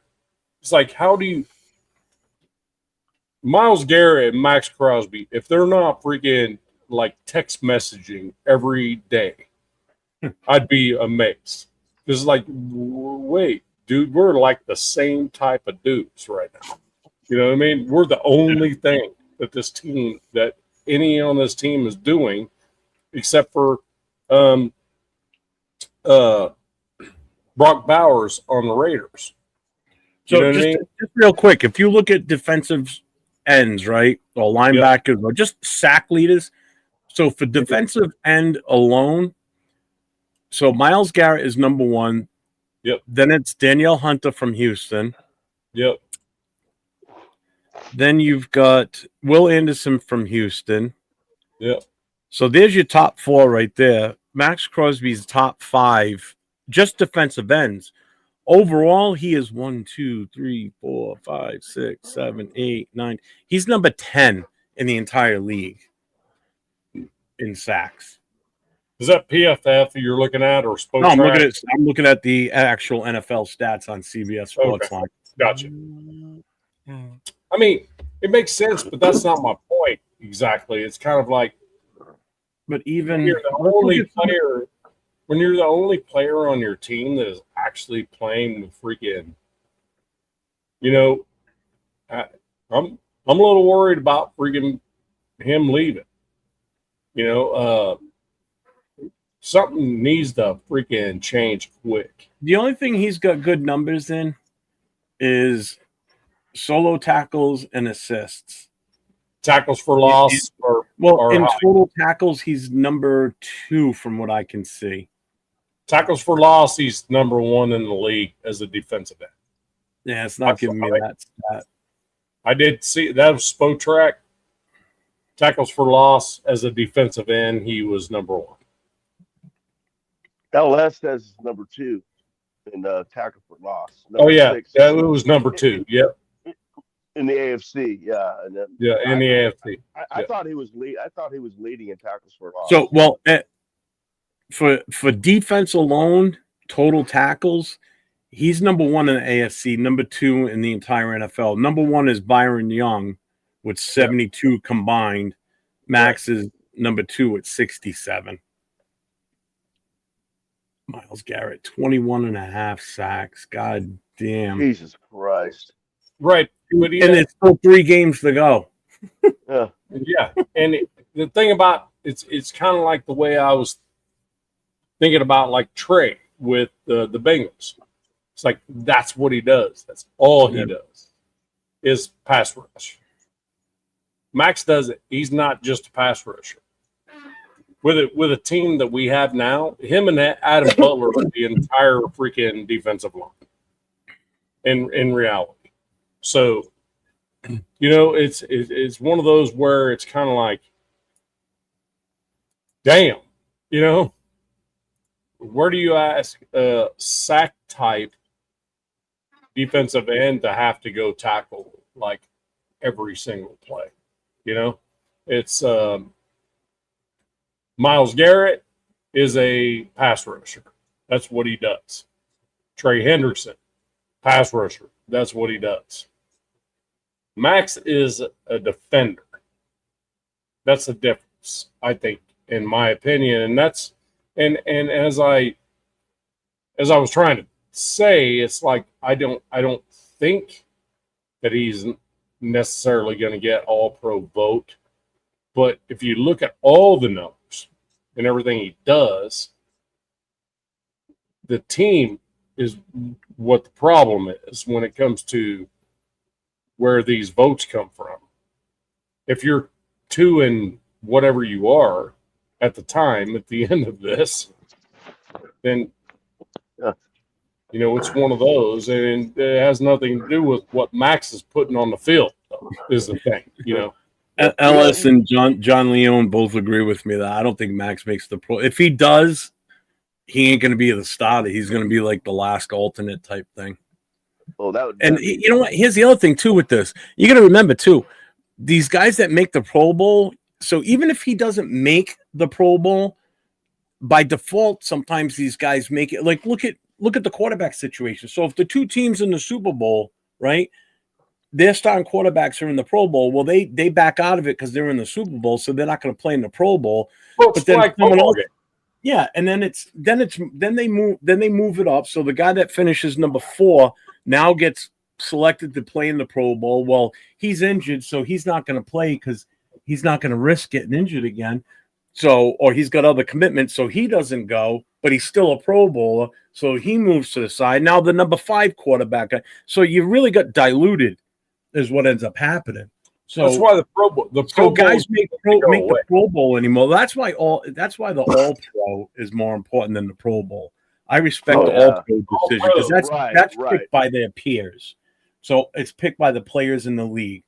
Whereas Pro Bowl is picked by us, the fans. So again, if a shit ton of Raider fans vote for him, he's going to probably get in. You know, that's why I don't put as much stock in Pro Bowl. Pro Bowl's like a. Is the What's up, Randy? I think for as bad as this team's been, and the kind of shit that Max has done, it's to me a no-brainer that he's an all-pro, because he literally is the only bright spot in that defense. You know, it's like but the thing is, once he realized he's not going to be able to rush the passer every single. I don't hate him. I just want to trade him now while we can get a shit ton of stuff for him rather than wait. Okay, I got you. Okay, understood. But I don't hate the guy. No, my point is like. No, Bueno says I hate Crosby. I don't hate Crosby. Oh yeah, no, he does not. Not even close. But I will tell you this. He is probably not happy, and if somebody gives him the right offer, we're gonna have to. There's gonna have to be a moment of silence for that shit. I appreciate you, brother. You know what I mean? To be honest with you, there's gonna be an offer put out there for Max Crosby after this season, and it'll be one of those. You know what I mean? Where it's like, okay, what's the best? And to be honest with you, I think Max is a Raider all the way through and through, and it's got to be a conversation with him. You know what I mean? Where you just go, look, dude, we respect you enough to let you go, but to let you go, we're gonna have to get a lot for you, and hopefully one day we can bring you back and retire you as a Raider. You know, and that's going to have to be the way that conversation happens. Well, it can't be just shove him off to another team. I think that's definitely LS. You have to take that. Yeah. So it'll have to be something big. Yeah, 21 halves is it. I mean, it is crazy. That's what I mean, LS. Like, it gets so diluted that guys that were like number 5 or number 6 in the list of, the top whatever quarterbacks that, in the voting ends up being the starter on the offense for the AFC because guys in the Super Bowl aren't playing, guys don't want to commit to it, but right. They're still considered Pro Bowlers, but they're not going to be there now. So it's a farce. And the fact that it's a fucking flag football game, I think it's a joke too. All right. The skill stuff's cool. I like the skill shit. That's cool. The skills challenges. I do like that. Reminds me of the old Battle of the Network Stars. Remember those shows in the 80s and 70s? That shit was awesome. Mike, were you about to say something? No, I was just saluting people that were coming in. That Jack was in there. Jack wants to learn, Jack. So get the carrier pigeon out, Jeff. Yeah. Oh shit, Kenna? Fuck, nope, he's sick. We can't bring him in. We'll all get sick. He's been sick. I got surgery. I got surgery coming up, man. I can't take no chances. Every time I bring that up, John, I get shit. Like if I say it on the Connection show or if I say it on the Most Notorious, everybody gets on my case about that. Why do you want to get rid of Max? Because you guys are all married to him. I'm sick and tired of that shit. Well, here's Fans the thing. Married to players. No, we can't trade him. He's the face of the team. Fuck him. I don't give a shit. But Jeff, the reality is the reality. Right now, he's the freaking stud that anybody would want. If we continue to freaking waste his career, then he's not going to be worth what he's worth now. As much as that sucks, then why did he want a contract extension then? What's that? Then why did we give him a contract extension? If he feels like he's wasting his career here, why didn't he just say, you know what, just trade me now and I'll go get money from you? I'm not the one that did it. I'm just saying. I'm just saying it's. I mean, now's the time, not when he's not. You know what I mean? If that's what you're gonna do it. There you go. There's a guy that's married to Max Crosby right there. No conversation on trading Max. That's Kenneth. Yeah. And he also wants every single Raider player to be a freaking Fighting Irish. So just saying. Jack, sorry to freaking do it to you, but my god, what? And he wants every player to wear 00. Yeah, it's got to be 00. If you're not wearing 00, you suck. Yeah. Oh yeah, and we got to bring JPJ back to center. No, we don't. That's the other one. Duncan. Yeah. Oh God, I remember that Pro Bowl game. Oh God, yeah. Sean Taylor was out there. He was playing that game, man. He wanted that bonus in that game. Was that Shane Leckler or something that he freaking? No, it wasn't Leckler. Who was that? I remember that. I think the guy's still laying on the field in Honolulu right now because. But I will tell you what, knocked the guy's soul out of him. I don't even think a flag was thrown at first because they're like, "Oh my God, that just was a clean hit." He just hit him full speed and fucking. Oh yeah, like I said, he knocked his soul right out of his body. Yeah, and then I think there was a flag afterwards, like gave him the business or something like that. Said something. I don't even know what it was actually. And that's what I say, Frank. We should have traded him away before the draft. We could have got draft capital and we wouldn't have had to have signed him to that contract and blah, blah, blah, because he, like Jason said, he wanted the guaranteed money. Well, I'll tell you what, Max, we'll trade you and you're getting guaranteed money from whoever we trade you to.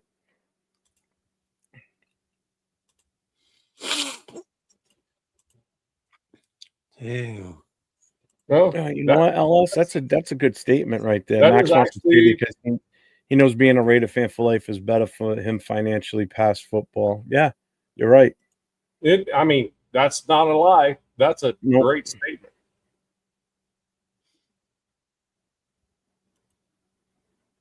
No. So, John, I agree with you, but I disagree with you.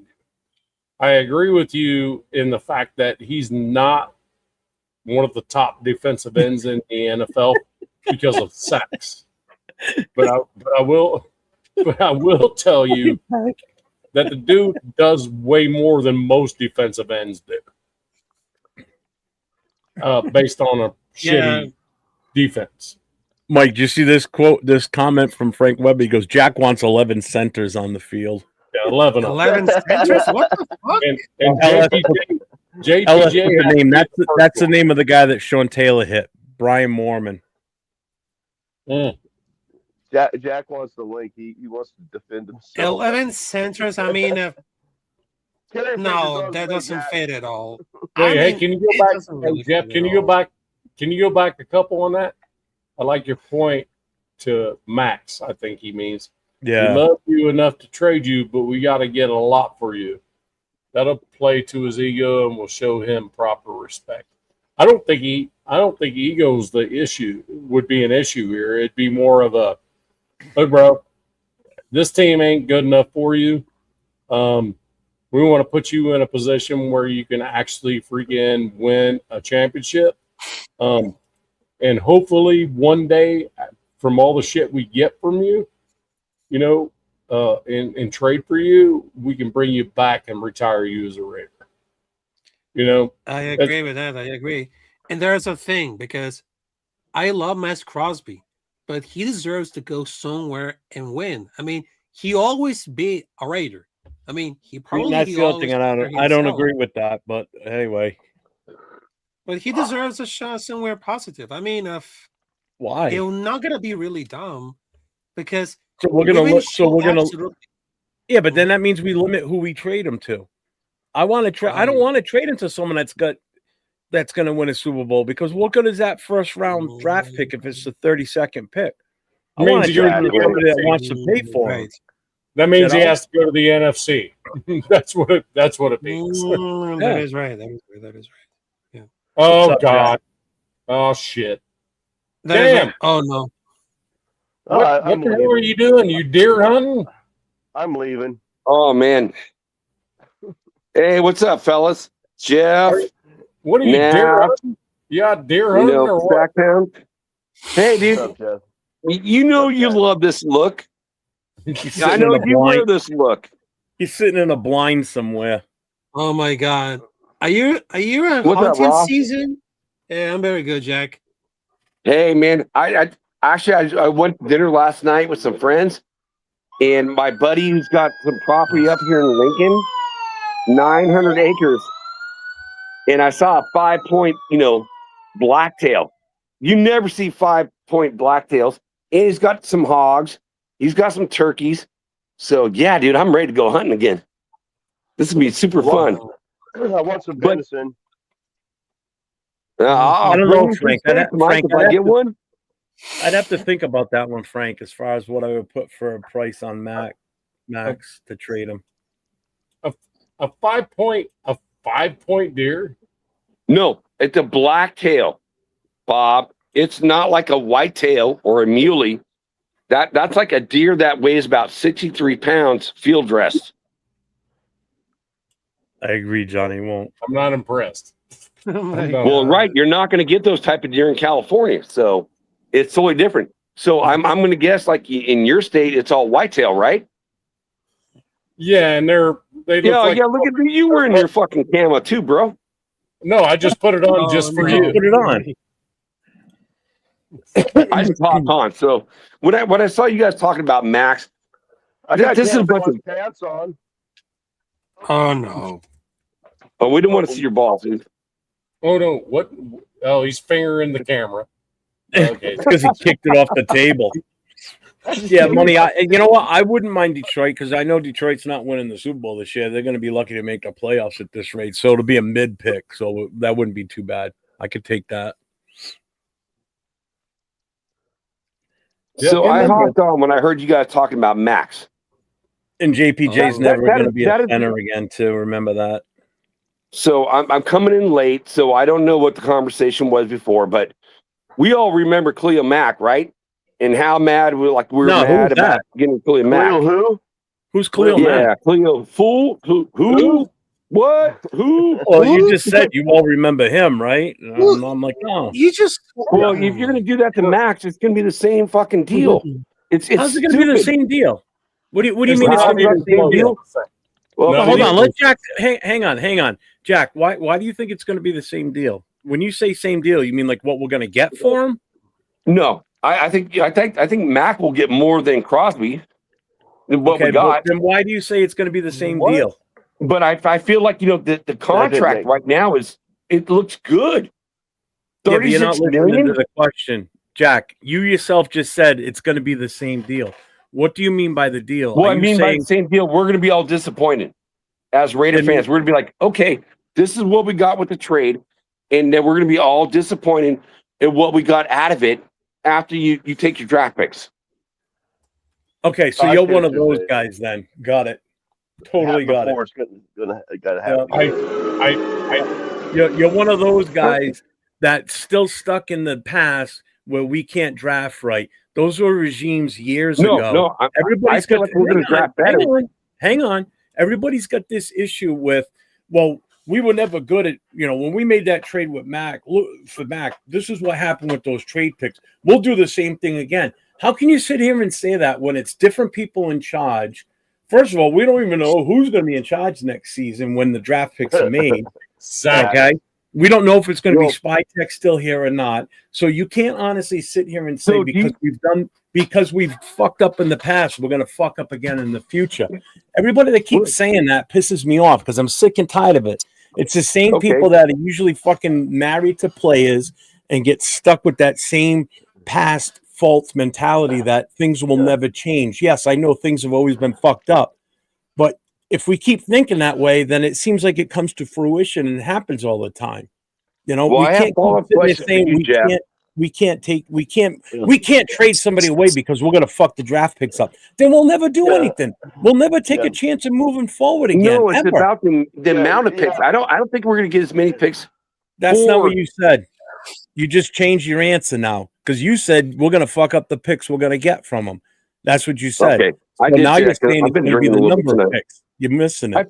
And Nav, I finally thank you, bro. I really do thank you. I'm feeling better tonight. And Okay, also we cannot look, draft it. don't Wait. dodge- Let me finish whoa, up. whoa, stop, Jack, and Why are we stopping? and you're welcome.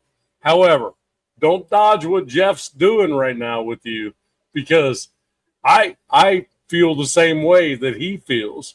On you say we'll do the same thing with Max we did with Khalil Mack. I just feel it would be a bad trade, no matter what. Well, It's not even the same context. Max has been a Raider for how long? He was here longer than Mac was. Let's put it that 7. way. Right, he has been. Max rookie Hold on. contract, then he was gone when Gruden came over. The trade That's we made exactly for what it Max, was.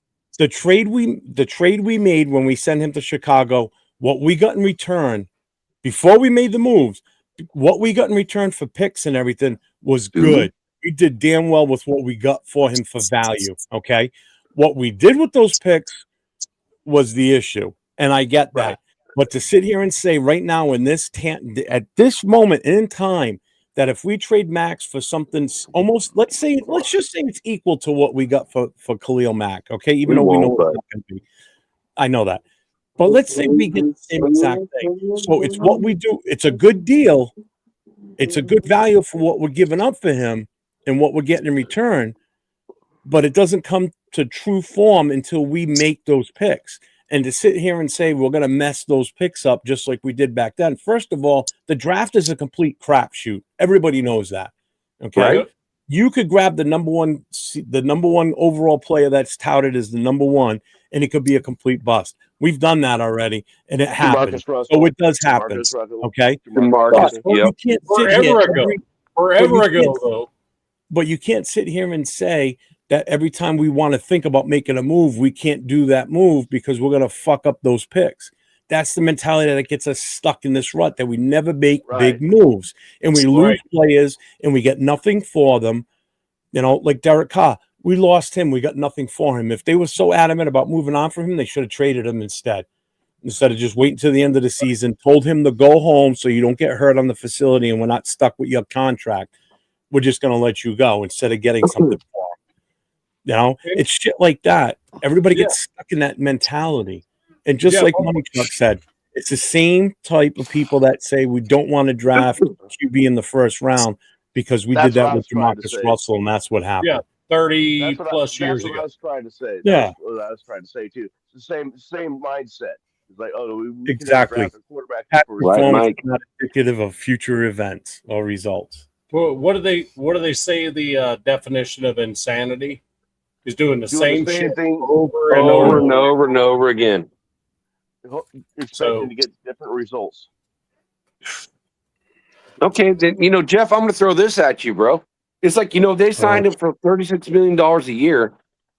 Right now, that is like a cheap contract for a high end, like a top defensive end in the NFL. And you want to trade his ass to get some draft picks.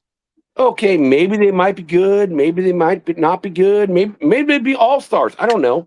But that's what you try to achieve is like those high-end players. And he's the only one player that's on this entire defense that can do that. He's the only one. And that contract is a good-looking contract right now.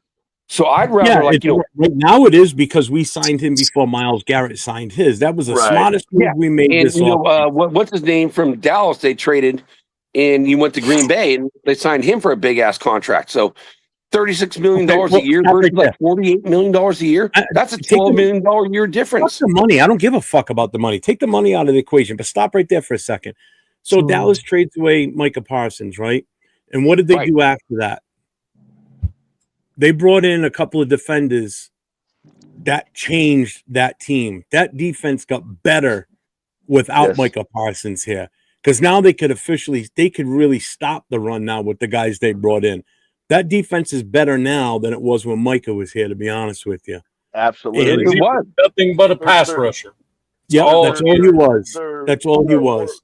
And they got better And the Raiders with can't do that next year. Like you get a guy like replace Christian Wilkinson, like kissing guys on the forehead. That's what we're missing right now. Is that Wilkins? Again, going next to Butler. Wilkins and Wilkinson are two different players. Well, Wilkins. What's up, Purple? Raiders. Yeah, I don't have that one. Sorry, it's Furpo. Every time I know. see I don't have that. Here it is. I had to have to freaking throw it at him. Raiders. Love that. That's cool. Furpo has like 93 jobs. He's always at work, no matter what. He's always at work. Dude's always at work. Furpo, you are the freaking a stud. You're always working, bro. And the fact that you're off work, it might have been the first time I've actually ever seen him off work. It's amazing. He probably just got off work, 12-hour shift. Well, what Mike say? Mike said he works 25 hours a day. 8 days a week. Yeah. He said he only has one job. Oh, really? What job is that, Furpo? Come on, tell us. And Money Chuck's right here too. You build around guys like Bowers and Genty. Keep it Max, because some people even said this to me. Well, we should build around Max. You don't build a team around a defensive end. No, I'm sorry. You don't build the team around a defensive end.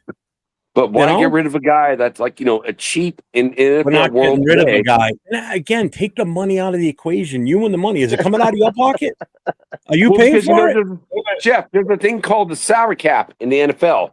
Okay. So, wait. Whoa, stop. what's that? No, What's that? Jack, hold on. Before you go there with the salary cap, easy before you go there, because 115 million below the cap. We good. We okay on that. 115 million below the cap, And it's going to go up again too. Yes. Yeah. So the thing about it is this: if you have a defensive end that is a freaking stud, you build your defense around it, but you don't build the team around it. No, agreed. You know what I mean? You put the pieces in place. So like when I hear people say like blow this shit up, blow it all up, right? How many free agents are we going to have next year, anyways? 27. Like half of them are free agents anyway. So 23. You don't 23. have to blow it up. You keep the players 23. that are like the good players, anyways. Mike has the number. He can tell you. So you got I thought it was 23, but then I saw somebody in the chat earlier mention we're going to have 27. So I'm not sure. He made that person made it right. So you don't have to blow it up. It's already going to be blown up. Over 20, in other words, over 20. Yeah. Yeah, it is. I think it's 23 or 24. I don't. 27. That's what I thought it was. Last year we had 27. I mean, okay. Is what it is. But, there's going to be guys that we're not going to want to resign anyway. So that 23 is going to be diluted down anyway. Right. All the 1 year contracts that came in with Pete Carroll, there's only 2 that are beyond 1 year. Only 2. I think the most that Max has had in a season was 14 sacks. I think that was his second year. So, in all honesty, his average per year is like 10 sacks. Well, that's good. That's no better than an average. That's good, but it's no better than most above average. But he's such a good run defender, though, too. I think he pulls his weight more in the run defense as well. That's the other part. The other part is tackles behind the line of scrimmage. What would he be like? What would Max be like on a defensive line that were defending the run on their own without his help? You know what I mean? How many sacks would he have? Would it be a Myles Garrett style type of I can just freaking go off? Because the thing about it is Max has to defend the run more than most defensive ends do. That's why he has the numbers he has as far as tackles for loss, that type of stuff. So when you see a defensive end 50% of the time rolling around next to the defensive tackle to go upfield, that tells me that nobody else on the defensive line except for maybe Adam Butler is worth a shit. So when you have a defensive end that's having to roll around all the time, just on 3rd and 4, trying to stop. Swings too, and that's the other thing with Max. He over pursues. He swings too far out wide, and everything. And the running backs tend to cut back in on him too. Yeah, and he goes too far. He goes too deep into the backfield too. Too far out wide. He does, but I mean, you think about it. It's like that. The defensive line, he's got an assignment. He goes and does it, and if he over pursues it, what you usually see is 98 tackling him from behind. You know what I mean? If the dude breaks loose, you know what I mean? That's why Jack likes him so much, because he takes it from behind. Yeah, that's what Jack likes right there. Is hey, Jeff, behind you. I love, as Nav would say, I love you no shit, but love you no shit, but here's your number one, right? Gotcha. Yep. Man, that was a pretty good imitation, man. I tried. Yeah, but I don't understand. It's like, that's what you try to achieve on your team, to get guys like a Greg Townsend, a Howie Long, a Lyle Azedo on your squad. That's what you try to achieve. And this team is really not as far away as a lot of people think. You get that quarterback, let him sit for a year. We need that offensive line. We do need that offensive line. You get Miller back. You get JPJ back. You look at guys like Creed Humphrey from from Baltimore, and then one other offensive guard. It's like look at Chicago. They got a couple of them, and you look at the Patriots. They got a couple offensive linemen. We got 2 young rookies. They got 2 rookies starting the left side by side, a rookie left tackle and a rookie left guard, and look how good they're doing. Yeah. Great. Right now the left tackle's out injured, and who's been playing for him in that position? Huh? Wait, Rogers played 2 games now? No, we're talking Patriots. Do you know who's been playing in his spot every now and then? Huh? Oh, I don't follow the Patriots that much. Mumford, the guy we had. Oh, yeah. Look at the win-loss record. Right. Yeah. Look at someone else that's out there having a good year this year. Let's see. Van Roten with the Giants offensive line. Oh, Van Roten. Yeah, I always liked Roten when he was with us too, man. I was sad to see him go. Robert Spillane was absolutely killing it with the Patriots. I wish we would have kept him. We should have. We kept the one. Me too. Yeah, I've had this argument with this guy right up here on fucking. We should have kept Chase on, and we should have kept Spillane. But Spillane was going to cost us a lot, though. Wait! Did I just hear Jeff say keep Spillane? I got a question for you guys. Who's the cornerback 1 for the Panthers right now? I can't remember his name. Bryce, yeah, Bryce. Yeah. And he's freaking killing. Probably going to be a Pro Bowl. Well, they got a running game too now. But DZ said Raiders per OTC will have 105 million in cap space. Yeah. So currently, from what I saw, that's my boy right there, DZ. What's up, DZ? That's only about 10 million less than what we had last year. I think last year we were around 110, 115. Or was it 120? 115, almost on the money. Yeah. Patriots had 120 to 130, I believe. They were the highest. But we have, I think, 12 1-year deals, which will bring it right back to that 115 pretty easily. I think it's right. You get rid of those guys. Lying, LS, that's for sure. So. I got another question for you. Like this, kind of change it up. Do you guys want Jamal Adams come back? Yeah. I would be all right. I kind of like him. No, I'd rather have Devin White. I'm really? With Jamal. Yeah. Nav, Roth, Mike, what do you guys think? Right. I don't know if we had a. I wouldn't mind. Oh, go ahead. Whoever started talking. As long as Jamal Adams is playing in the role he's playing in, is kind of like one of those hybrid freaking strong safety, freaking outside linebacker roles, I'm good with it. Could you imagine, Frank? Could you imagine if social media was around that year that we traded Stabler, Casper, and Tatum the whole same year? Oh my God! People would. Oh my God! People would go absolutely ballistic if they have the same mentality that Jack has about don't trade him. He's too good. Don't trade Max. Can't trade Max. If everybody had that mentality when that happened with Stabler, Casper, and Tatum, oh good God! Hey, did you guys see the picture, the side by side Timeouts Raider on Instagram that I put up? That looks like Jim Plunkett. Did you guys see that? No, I didn't see it. I still think he looks like Tony Gonzalez. No, until I pulled up the picture of young Jim Plunkett. Now, granted, Plunkett has a lot more hair, like Elvis style. But you look at Timeouts Raider and look at Plunkett. They're twins, bro. I ain't shitting you. After last night's show, I'm like, dude, you look like Plunkett. He goes, what?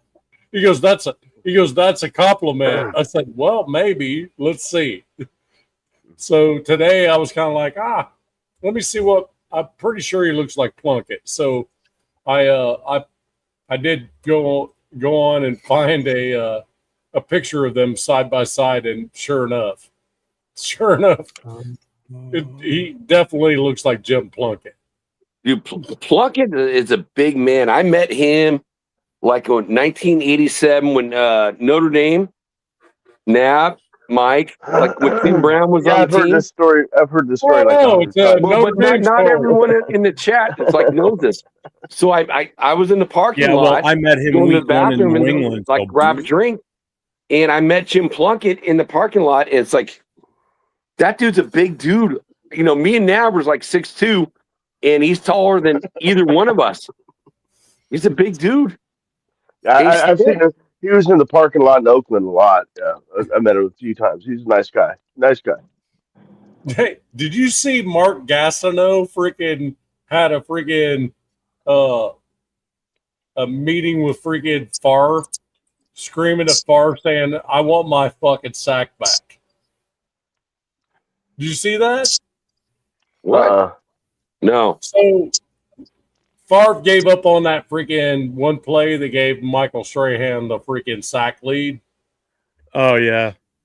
Okay, gotcha. Gastineau was at a signing moment or something, and freaking was all over Favre's like, hey, let's line up right now and give me my sack back. And Favre's like, dude, no, you're way too big for that. You're going to hurt me. You know what I mean? Well, didn't Favre like just fall down on that sack? I don't. And I looked at that play and I'm like, yeah, I would too. He was getting freaking mauled by Strahan that entire game. Brady used to do that all the time. He would just crumble into a little ball when he knew I he was agree with going to get that, sacked. DZ, who are you a fan of? What team is your team? Oh, DZ's like he's on the Wild Wild West show. He's a Chargers host. He's my boy. Oh, DZ's good people. That's DZ? That's DZ? Oh, yeah. I just wanted, because he said as an outsider, I was just curious what team he follows. That's all. No, he's good people, man. I didn't know Chargers had fans until I met DZ. Well, there's only one that we know of, but we don't say his name because if you say it 3 times, it's like saying here. I mean, it's been really nice the last DZ. Say it's been DZ. nice the last 2 months, Right. the last month and a half. So. That's what I said. DZ. And the thing about it is, we do that Wild Wild West show on Wednesdays, right? You know, it's the AFC West, and there's never a Chiefs freaking representative there, ever. So that says a lot. Yeah, we have. I thought you had a Chiefs guy on there. It's an AFC West It used to show. be Alex. Yeah, but I thought there was a Chiefs guy on there. It was Yeah, Alex. not all. He hasn't been. Let me guess. He hasn't been back since they lost the Super Bowl, right? Exact. Because I know he was. Because I watched it the week before, and I saw him all like "Rah, rah, rah, rah, this and that. And like I was sitting there watching this, I'm like, is anybody gonna shut this guy up? Because all he's doing is talking about the Chiefs, and you got 3 other guys in here from 3 other teams, and no one else is getting a chance to say anything. He just wouldn't shut up. So I just stopped watching it, and then when I saw it after, I wanted to watch it after the Super Bowl, see what he was going to say, and he wasn't on. He hasn't been back since. No, No, he left to go with a couple charges like coach defense and another Chargers fan. Like you used to be a host, so he went to that show with Captain Jack too. So let me ask you guys this. I want to start with Navman first. Just give me a quick response on this. It pertains to Joe Mike, Burrow. stop. Mike, don't you fucking dare.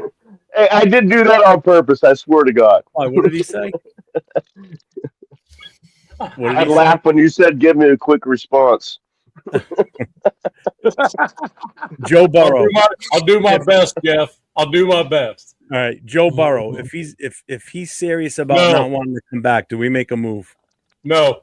No, Mike. Hell no. Rafa. No, absolutely not. Jack. I'm sorry. What was the question?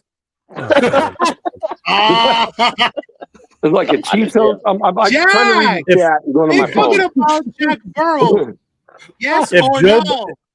If Joe Burrow is serious about not wanting to go back to Cincinnati, do we attempt to try and bring him here? Yes or no? It depends on the trade. I knew he'd complicate the question. You knew that, Mike. You knew that. It always depends, right? Oh, No, it does not. It's yes or no. Do you want to pursue him or no? Before you even know what the parameters of the trade are going to be, would you want to? Do you want him on the team? But honestly, I feel like at this point in time, I just rather just take a quarterback in the draft. So no, I'm going to say no. Answer? So what's your answer? No. Okay. No. Oh, Mike knows me. It's like you got to like put a trade up for me and like let me evaluate the trade. Well, in other words, you would say yes because you're willing. If the trade was right, you would take him. So the answer would be yes. If the trade was good, I would take it. But right now, no. There you go. Yes or no, I'd say no. All right, listen, man. Never mind. He'll get it three shows later. He'll give us an answer. Let me ask you this, Jack. Did your wife just say, "Hey, do you want to have sex?" And do you sit there and go, "Oh, I don't know. Depends on what type of sex or what time." Yeah. Do you just say yes or no? Can you say yes or no to anything? Hey, do you want to eat? Hey, No. Jeff. Yes. Jeff. What? I'm going to send you a picture of Mike with the double fingers. I can see him right I'll say there. no. I can see him right there. I've seen that picture. I don't know how many times already. You send it to me all the time. please no. Oh my God. Let me tell you something. This is the most fun I've had in a while right here. Because I mean, look, So I'm going to answer my own question on the Joe Burrow. you should. I say yes. Go ahead. I would be interested. I would totally be interested. And I will tell you, I will elaborate on it right now, real quick. No, but you said short It's a answer. yes or no. So Yeah, yes or no. Four first round like draft everybody's picks, saying, get a 2 seconds. grab the rookie quarterback. First Yeah. of all, we need to know what's happening with the coach situation. First and foremost, who's going to be the head coach? Who's going to be the offensive coordinator? And if we don't address free agency, offensive line, then I'm not for because if we go into next season with this line here, there's no way in hell I'm bringing a rookie in unless he's guaranteed we're sitting his ass for a couple of seasons until we get that offensive line fixed. Because there ain't no QB, whether it be a rookie or a seasoned veteran, that's going to come in and win us games. Not going to win us any more than what we have now. So we're screwed until that line gets fixed. So That's you just what said you what I just said. You don't know. So Jeff, so what you're saying is we're going to wind up with Burrow and Zach Taylor. Is that what we're going to end up with? Oh, I don't want Zach Taylor if he gets shit canned. I don't want a guy. Hell no. No fucking way. No.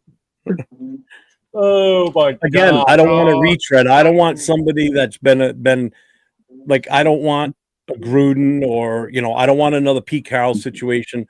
I definitely don't want a guy that just got fired like him. Like Daboll I would bring in, to be honest with you, but not as the head coach. That is true. I would bring him in as the OC. My ultimate, absolutely. I would love for Saleh to come here as the head coach. Daboll is the OC. Don't hire a defensive coordinator because you know why? Because Saleh can run the defense. Leave Daboll alone to run the offense. You stay out of it. You run the defense, but you're still ultimately the head coach. That saves us from hiring a defensive coordinator because he can do it right there on the field. I'd rather have him doing that because if he's the head coach and you have someone else being the DC, I'd rather just have him calling the plays on defense. Now, Saleh's also been fired from a really bad team as well. The Jets. Yeah, but that wasn't that. I don't give him. I don't blame him for that team. Their organization's just as bad as us. They don't do shit to help out the team or the coaches. Yeah. They're historically bad. They don't even bring help in. So when you're on the Jets, you get a mulligan. So right. Yeah, I agree with you there. But I mean, as a DC, fuck yeah. But lateral moves ain't happening. I mean, the DCs and OCs are only leaving their teams, if they're successful on a head coaching. There's not going to be any lateral moves. If Daboll came here and we got a young offensive and we got a young QB, and with our two tight ends and everything, I think we could, and we fixed the O-line, we could have something there. I really think we could because you saw what he's doing with what he did with Josh Allen to turn him around. You saw what he did when he was in New England as the tight ends coach. He was there during the Gronk and Hernandez days when they were both playing and both really good. So you know what he can do with tight ends. Now you pair him with a good quarterback, whether it be Joe Burrow or somebody else or whatever, you could be talking something serious provided the trenches are fixed. If the trenches aren't fixed, we're screwed. So my only question would be is, Jack, what would you do with two good tight ends? Oh, Jesus We already Christ. have good two tight ends. Oh, I mean, so Michael Mayers and I'm Brock not trading. Bowers, we got good two tight ends. I'm entertaining. If I'm going to play GM, that was rough. I'm hoping that McDaniels, the Miami coach, gets fired. It was a joke, Jack. He said, "What would you do with two good tight ends?" Dude, think about it. Better players, better coaching staff to run this offense for sure. Still didn't get it. Oh God! Just a joke, Jack. It was a joke. Two tight ends. What would you do with two tight ends? Think about it. It's a joke. Hey, and here's the other thing too. Think about this real quick.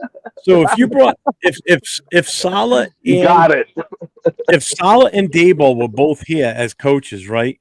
Having been head coaches in New York City with the media in New York and on the East Coast, this media here in Las Vegas is, you talk about soft as baby shit. These guys don't ask shit for hard questions.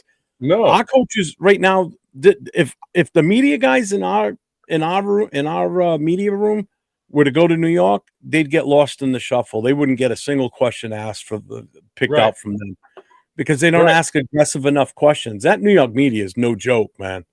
No, I'm with you 100%. It's one of those.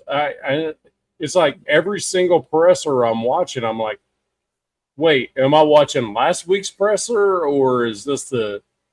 It seems like every presser's the same. Oh, this is Pete. Like, we're going to do this. Yeah, we're going to get better. And then everybody's still competing, and it's a process. It could take some more time, dude. How much more time do you have? You got 3 games, bitch. Fix it. What I love the most, Jeff. Right, Jeff. Jeff, when they literally, there was no way you could, even if you won out to win 10 games. He said, I've always won 10 games. and we're going which to is do a lie. And we're going to win a bunch of games. And you haven't won shit. No. But he goes, I've always won 10 games my entire career. And we're going to continue to do that. I was doing the math. I'm like, no, we actually can't win 10 games at this point. You know what I mean? Several weeks ago, but I was like, no, it's 10 games is not going to happen. No matter what happens, no matter what you do, you can win out, you can do whatever you want. 10 games ain't Yeah, happening. I ain't giving up that for Burrow. Hell no. I'm just saying Yeah. I'd entertain it. I wouldn't mind getting him here. It would be nice. If it's reasonable, that's not reasonable. 3 first-round picks, absolutely not. Because then you screw us for the future. Yeah. Definitely. Yeah. The thing about it is, oh, sorry, Rob. Go. Oh, yeah. About for the case of Joe Burrow, did I just say no? I mean, that's not going to happen. But in some point, the only way that we can make Burrow want to come here, if we have a coach that he likes, a line that is better than a Bengals line, and supporting cast to make his life easier. I mean, Pete Carroll's on his way out, either getting fired or retiring for the next 2 years. Or online is bad because obviously Genty, Bowers, or Solian playmakers. I don't think it's going to be really enough to make Burrow to come here because it is the only organization with the draft capital to do it. It's probably the Jets. But I don't think he would do that. I mean, they all need to peak to rebuild quickly because remember, he's got a full no trade clause, and there's no way he can accept to go in somewhere where he not immediately playoff contenders. And why he would go to a worse team with a worse online? I mean, what are the guys? It's not even the online either. Well, this goes back to Navman asking me the question earlier. If that means I wanted Zach here too as the coach. How is a guy that's a coach of a team that has granted Joe Burrow was out most of the season, but prior to that he wasn't.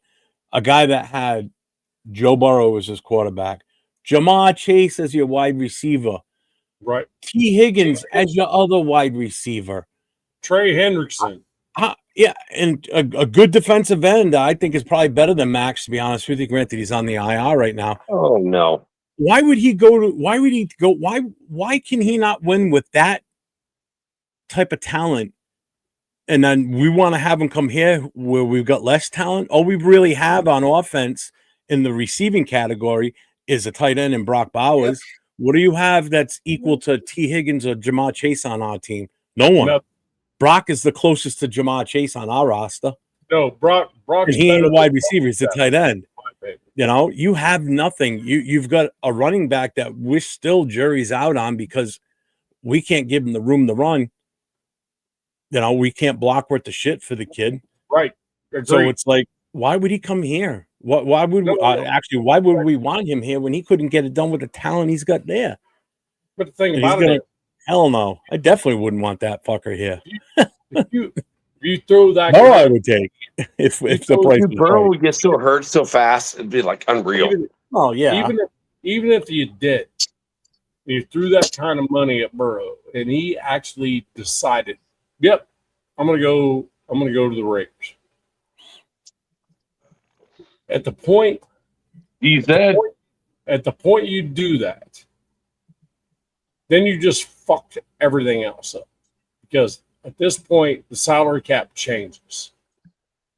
Right? There's going to be cap hits everywhere, all over everywhere. So that 115 million that we thought we had is gone quickly. So if that'd be the Raiders as we've seen them forever. It'd be putting a Band-Aid on a freaking chest wound. Well, also don't forget we're historically draft horribly. We can't make trades because we always fuck up the draft picks. So don't forget that too now. Well, but there's also this too. It's kind of like we're kind of in a position now where we can actually freaking create it from the ground up. And if we get the young head coach, got some moxie to him, you know, that type of stuff, and we start over from ground up, right? And I'll tell you what, it can start with if we have the first pick and you think, and the coach we hire thinks that Mendoza is the dude, then you get him. And then you build around that. Build 3 or 4 years later. You can't. You have that time. Right. So Head coach, quarterback.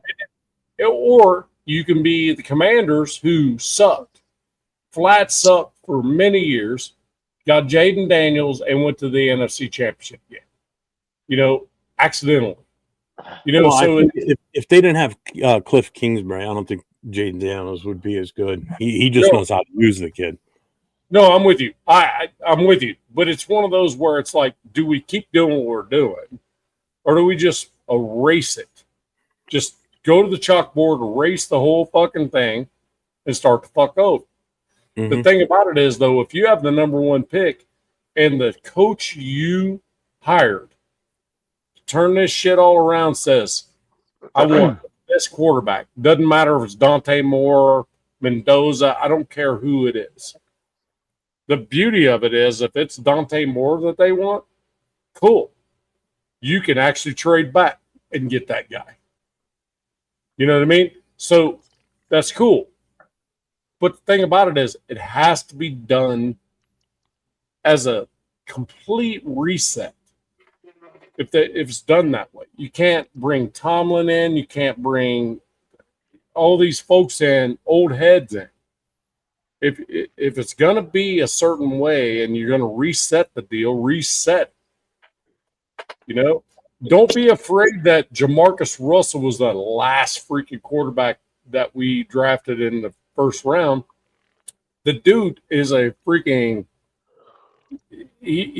I don't even, it was the one throw that dude made in national championship games, what made him the number one pick. Well, that and his pro day where he was throwing 75 yards from his knees and shit, you know. Right. Just could throw it out of the stadium. He just couldn't throw it to his own players. Right. Jamarcus Russell, 100%. Right. But the thing about it is, it's like if you're gonna reset it, you reset. You're gonna reset it, you reset it. And I don't think Spytek's part of that because he's a rookie freaking GM. So if you talk about rookies, do you bounce a freaking rookie GM? No, you don't. He comes from a great freaking background as a GM. I just don't think he's been offered the opportunity to have the kind of say that he should. So from me, all I'm saying is if you're going to reset it, you reset it. Just wipe it. Oh, I'm ready for it. If we get a brand new head coach in here, I want clean slate on everything. So who's the head coach? What OC or DC, Jeff? I'm asking you and all y'all. What OC or DC that is currently What's up, Barney? In the NFL that you would like to see as the head coach?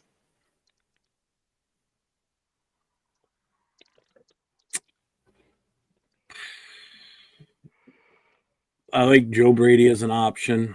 LaFleur is a good one. I like anybody other than Joe Brady. I like guys that are going to be coming from the McVay tree because they've all been fairly successful. As much as it pains me to say that the Shanahan tree has been pretty damn good too. Yeah.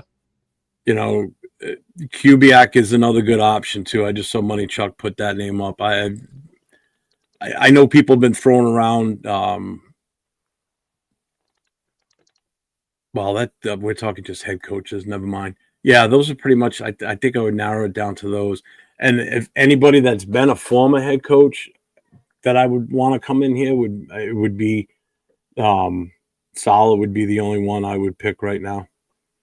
Because I think he did okay when he was with the Jets. They're just a horrible organization. Not that we're much better. They had a bad quarterback too. To me, what'd you say, Jack? I said they had a bad quarterback. Oh God, yeah. Somebody already said it in the chat too. With Aaron Rodgers going there, killed them. That hurt him more than anything. And Zach Wilson before that. So, No, Zach Wilson was there. Was he there before him? Or did he draft him? yeah, he inherited. He did, right? Yeah. And I would say this for like Zed, like, who like the Chargers got this year, and in their offensive lineman they got from the Eagles. Like the Eagles offensive line is so good, and then he came over to his team and like played like crap. So it's like, yeah, I can see that. I can see that. But I would say head coach, I'd want Kubiak. And if I can get an offensive coordinator, I hope Mike McDaniels gets fired. I would like to see him as an OC. But Well, I don't want why to would change. you do I don't want to change. Patrick Graham. I like what No, he's Patrick got to go. done. He's got to go. Patrick Graham's got to go. Graham's gone. He's survived too many regimes here. He's got to go. Time for him to go. Go on. He's gone. But Patrick I don't Graham want did better than what Pete Carroll's doing. I don't He's give a covered shit. 3 crap. Go on. It's like, Go on. Go on. oh. Patrick Graham's done. Go on. Well, we're gonna see, Nobody's guys. left. Nobody. We'll talk about it when Nobody. it happens. Anybody that's on this team right now in the coaching staff is gone. Everybody, not a single soul left. I don't want anything left here. Even if there's a piece of paper with their name written on it somewhere, I want that gone too. Hey, I don't Jeff. want anybody left.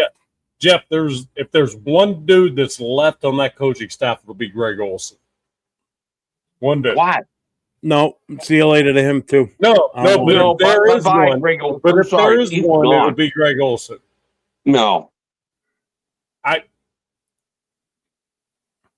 I'm just saying. So Why would you say Greg Olson? Like when he came over with John Gruden the second time around, he was OC, but he didn't call a single play. But So why do we keep would you bringing want these him? guys back? That's the problem. They were here during the problem years, during bullshit years. Why do we keep bringing certain guys back? no, I'm just So saying. Olsen, no, see you later. Greg Patrick Greg Graham, Olson, he survived. Jeff wants like a clean slate, like kill everyone who's been in this organization and start completely over from like zero, like an expansion team. I'm just saying, if any Excuse state, me. it would be Thank him. you. Sorry. Because I did say excuse me.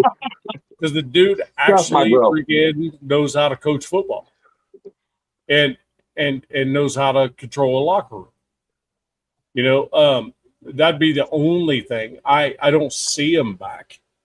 I'm not saying I do. I'm just saying clean sweep is gonna be freaking a clean sweep.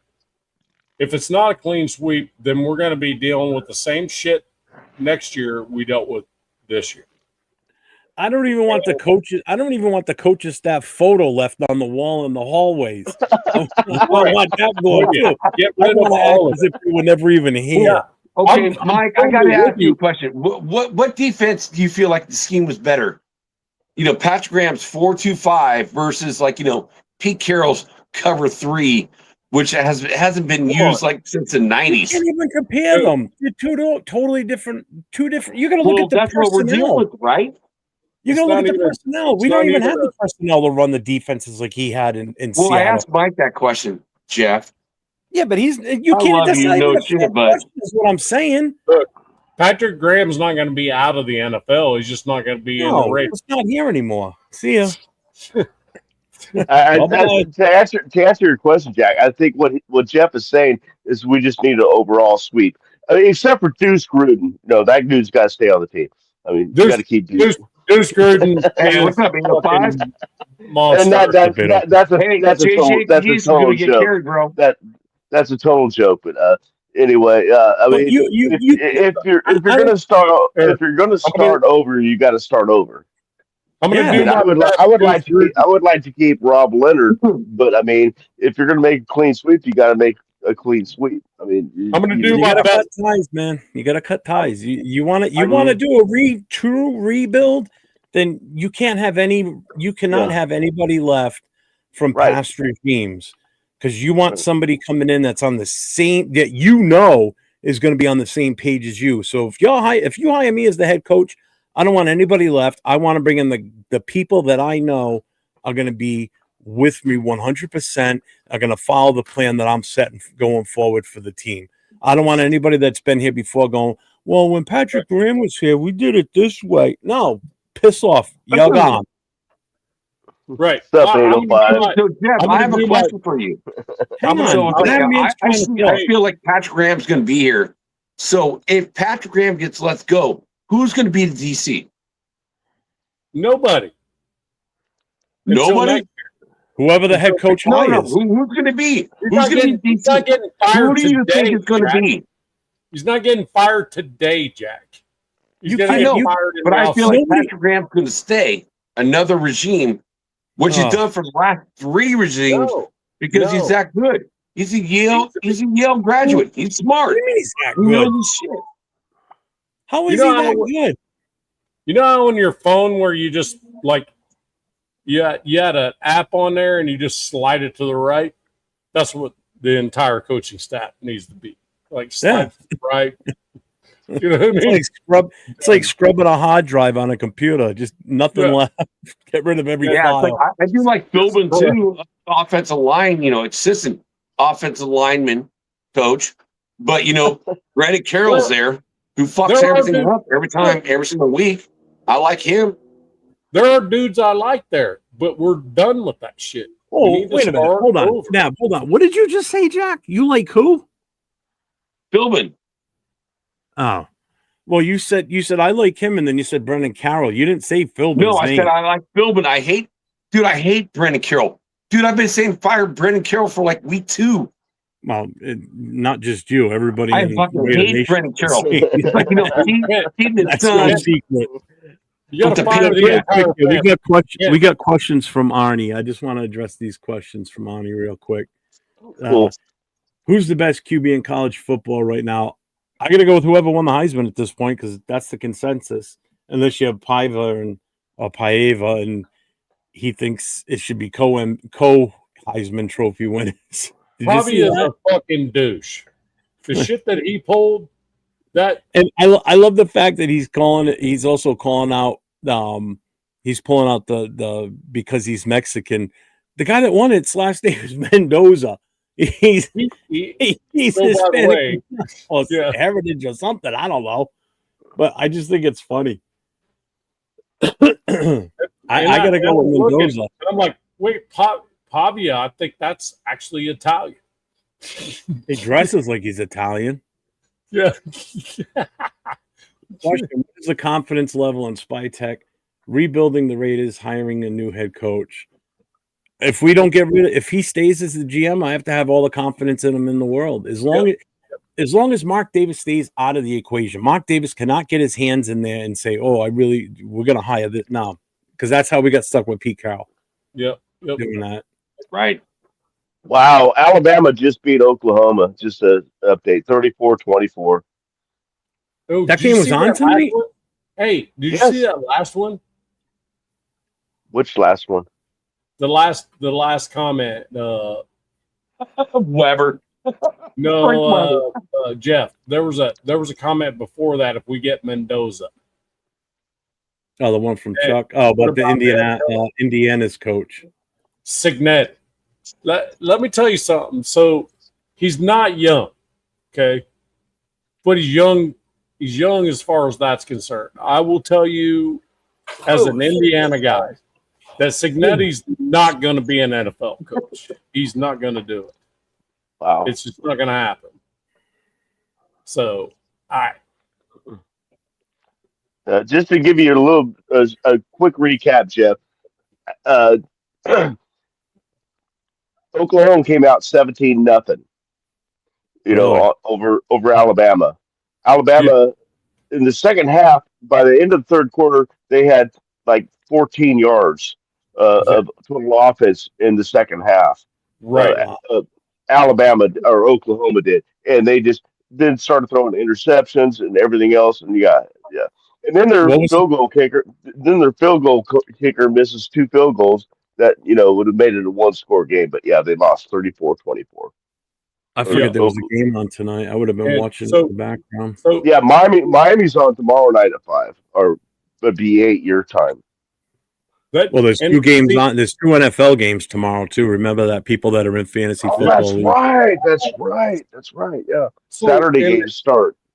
And that's a lot of stuff I think me and you, Mike, were talking about last night. It was kind of like these games that are about to happen are going to determine whether some of these junior, sophomore quarterbacks are actually going to enter the draft or not. Right. That right there, Ty Simpson will not enter that draft. There's no way. Alabama's quarterback cannot enter the draft this year. Or I mean, that's He's not. You mean he's not eligible, or you just don't think he's going to want? I just don't think he should because don't think he should. Okay, I got you. Because the way he finished this season, yeah, terrible. Well, they just beat Oklahoma. Nav, Money Chuck's got a question. He goes, Nav, what do you know that I don't about Indiana head coach? He goes, I asked out of ignorance. No, what I know about Cignetti is that he's not from Indiana at all. Not even close. He's never But even coaching he Indiana never even, teams, so. No, but he never even knew what Indiana was growing up as a kid. Cignetti is a freaking great head coach that is a little bit different. But I firmly believe that he will not be an NFL head coach because he is one of those dudes that wants to stick in the NCAA regardless of what players he has under him. You guys lucky with Mendoza. Yeah, I mean, but I'll tell you what. I've seen they got a lot more going on than just Mendoza. Come on now. I've seen stranger shit happen, but Cignetti doesn't seem like a dude that is willing to freaking go to the freaking NFL with this quarterback. Just doesn't seem to be that guy.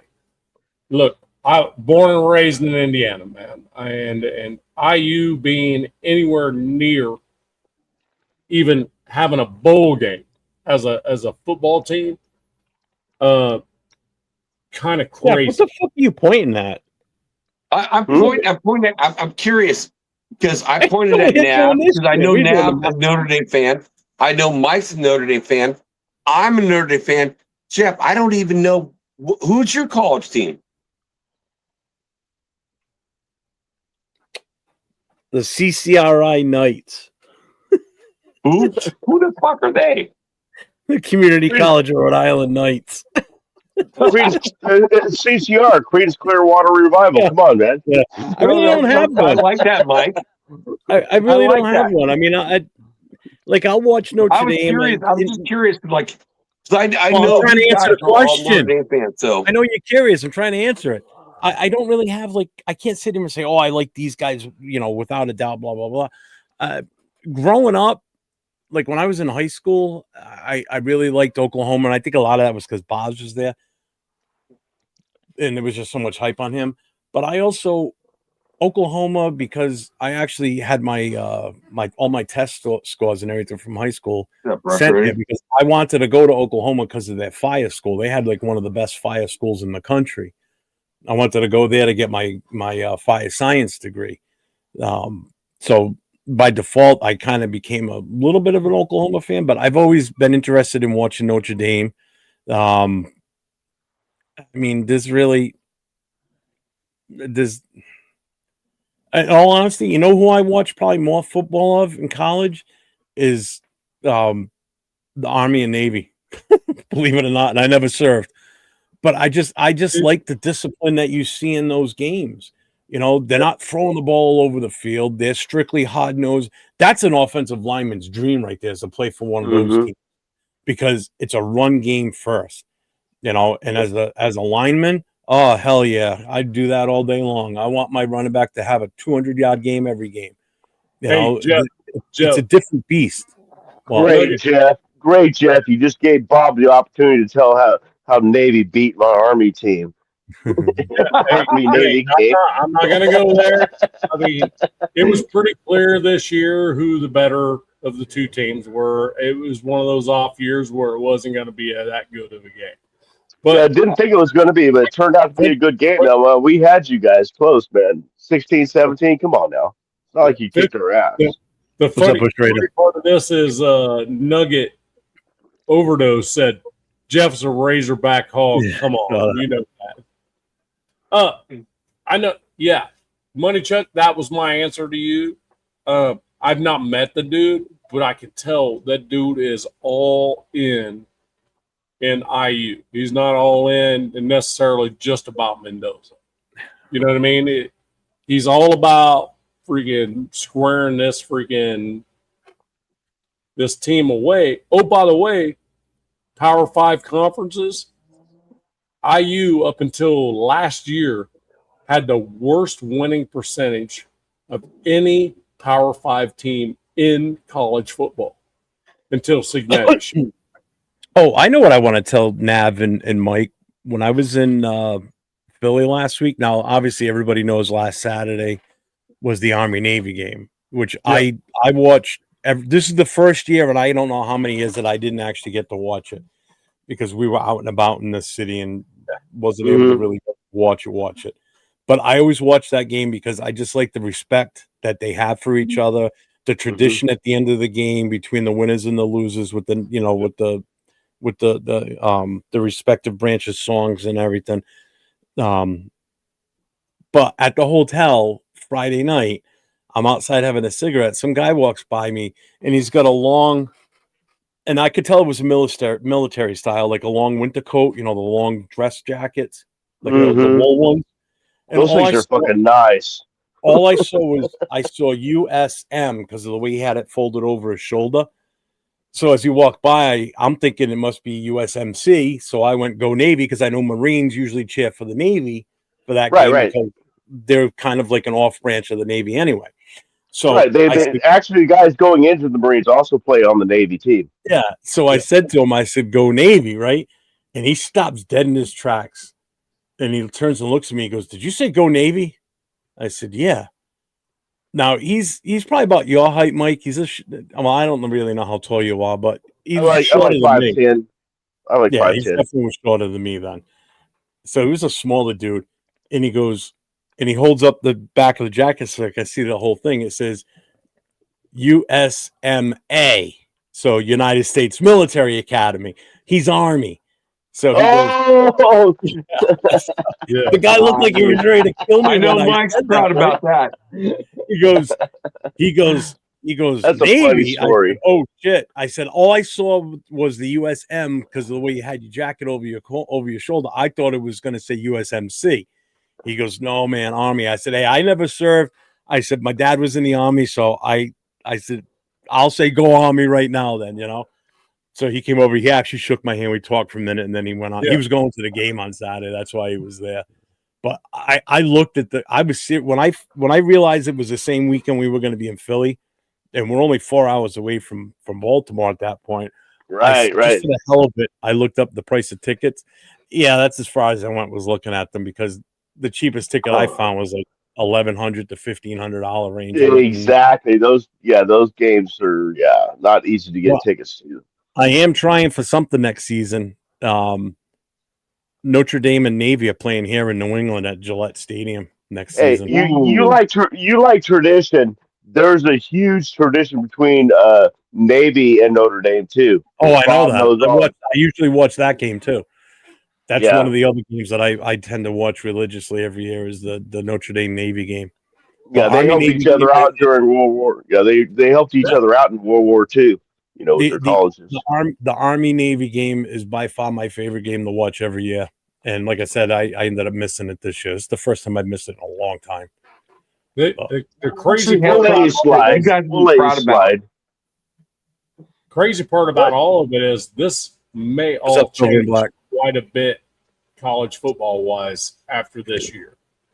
So with the Notre Dame being taken out of the playoff. And then I just sneezed. Navy was actually 12-2 or something like that. So, and they weren't even in the top 25. So it was like, I'm like, okay, Yeah, we went from 9 to 12 after beating a team by like 30 something fucking Stanford by 30 points, and we dropped in the rankings. No, but the crazy part is the whole way they do the rankings. Right. Notre Dame in front of Miami the entire freaking season. 9 Right. versus 12, right, bro? Even though Miami even though Miami beat them, but then neither one of the teams play each other. And then in the final week, when you decide who's getting in, who's getting out, Miami is above Notre Dame. They want us to join the ACC. Us, Notre Dame. They want Notre Dame to join. Right. But it's causing problems. It's going to cause problems. I think the next year's college playoffs is going to be a little bit different. Something's going to change. I'm just throwing it out there. I don't know. But it sounds to me like there was an agreement with the NCAA if the Notre Dame was placed in the top 12, they would make the playoffs. And they did. Tulane made it. Oh yeah, James Madison made it. Notre Dame doesn't. Are you fucking kidding me? Right. Well, and the thing is, at the end of the season, Notre Dame was probably one of the better teams in the NCAA. Yeah, we lost our first two games, and then we won out. I mean, we blitzkrieg the rest of the season. A guy named Carr, like he never played a college game. It's like stop, wins it all out. Stop. Hey, shout out to On Six with the $2 super chat. The U, it's all about the U. FND. Crybabies. And I got to say something to you guys right now. It's like my son just had his interview. Thanks, On Six. I appreciate you, brother. You know, Nab knows this. Mike knows this. Jeff, I don't think you know this. I've been my son wants to be a pilot, and he goes to San Jose State multiple times too. Well, wait. Sure, you don't have dementia. He applied for the Coast Guard yesterday. Oh, really? Coast Guard. So comes in after he graduates to go in as a second lieutenant in the Coast Guard. So he just did his application yesterday. So I'm proud of him, dude. I salute my son right now, Jeremy Kennan. I love you, kiddo. They fly planes and helicopters, so he still could. That's what I was telling him. That's what I was trying to tell him that one night. I told him the same thing, man. Fucking C-130s. That's what his son wanted to fly C-130s. Fucking yeah. For fucking planes, helicopters, Hueys, Apaches. You get all that shit. Yeah, I got the Coast Guard. Like I will talk to you as being a chief. I'll talk to your son. It's like, yeah, he doesn't want to talk to any old dudes like us, but he was like, he's keep him. I never expected Hey, just think he could either get into the aviation side, or they'll stick him on a dinghy with like a 25 horsepower outboard and let him go out to the ocean on that. There you go, kid. Get out there. Hey, here's your first command. Jeff, what he wants to do like you. He wants to be like you. You know, my family's all about firefighters too. So he ultimately, like when he's done with the Coast Guard, he wants to fly C-130s and drop fire retardant on fires in California. So there's a connection right here, all of you guys. So thank you guys. I salute to that. Fucking Coast Guard is like 2 blocks south of me, and they patrol the whole West Coast. Property? Well, you're a rich fucker, huh? You got beachfront property. You rich fuck. Shit, no. I'm like 100 and something miles from the beach. Yeah. No, I'm a Sacramento. I am the Coast Guard. What the hell's the Coast Guard doing inland like that? Well, because Sacramento for a plane, that ain't shit. Oh, for a plane, all right. Well, you didn't say that. When I think Coast Guard, I'm thinking like they got a port near you or something that they tie up to. No, it's not a port. It's just like it used to be McClellan Air Force Base. Then it's not an Air Force Base; it's an air park now. And the Coast Guard and the CDF. CDF is California Department of Forestry, and they take care of forest fires too.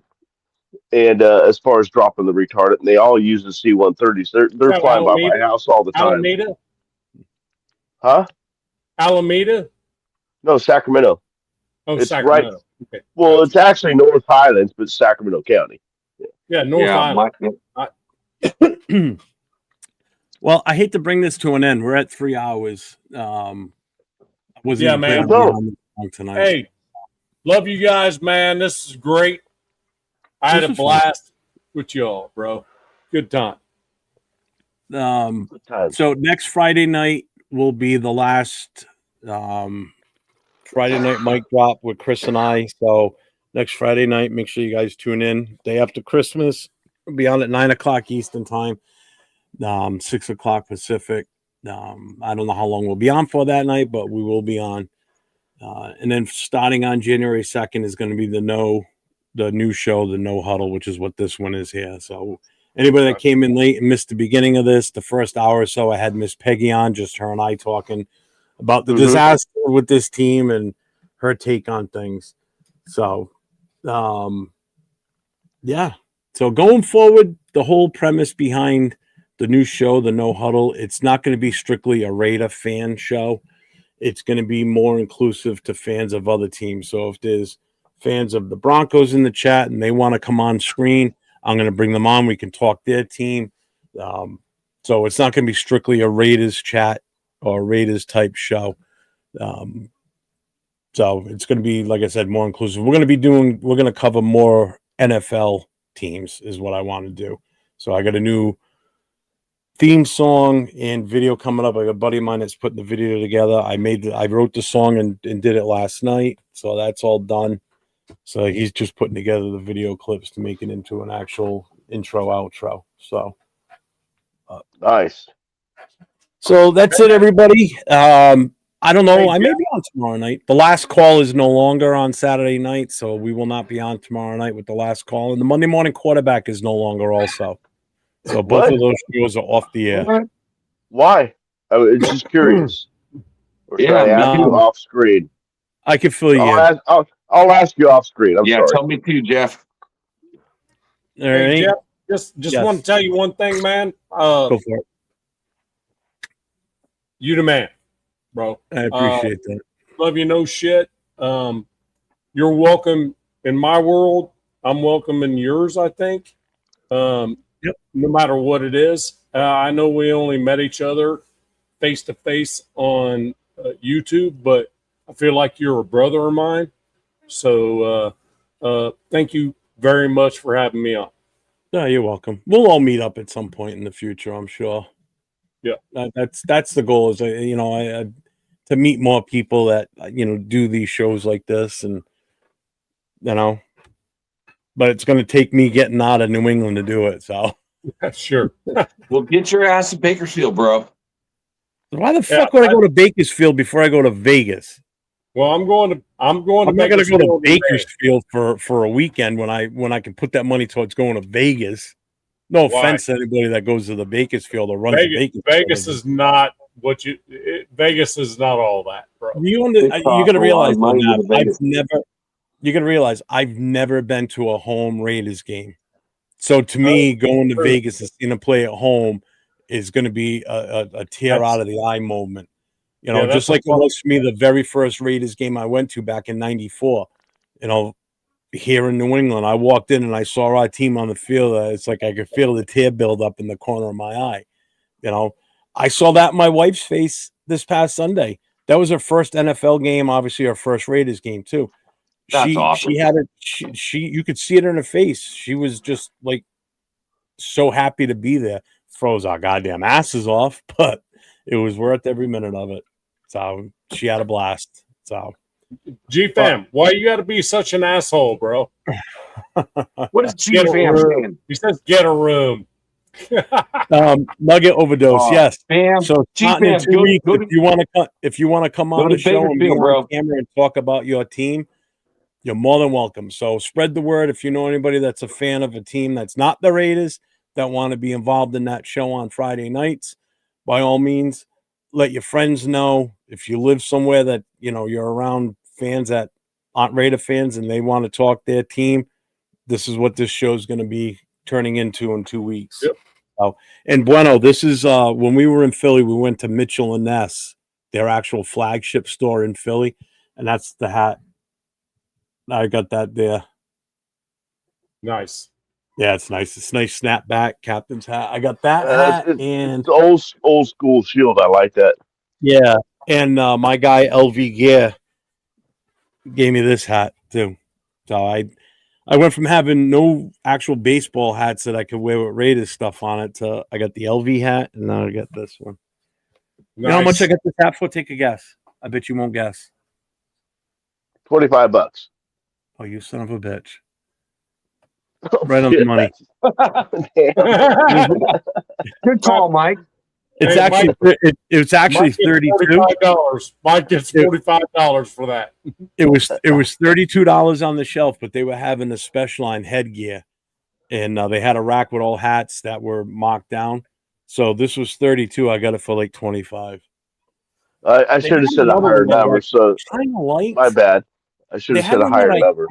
I kind of liked it, but it didn't have the snapback. It had the strap, but with the metal clasp that folds. I don't know. Yeah.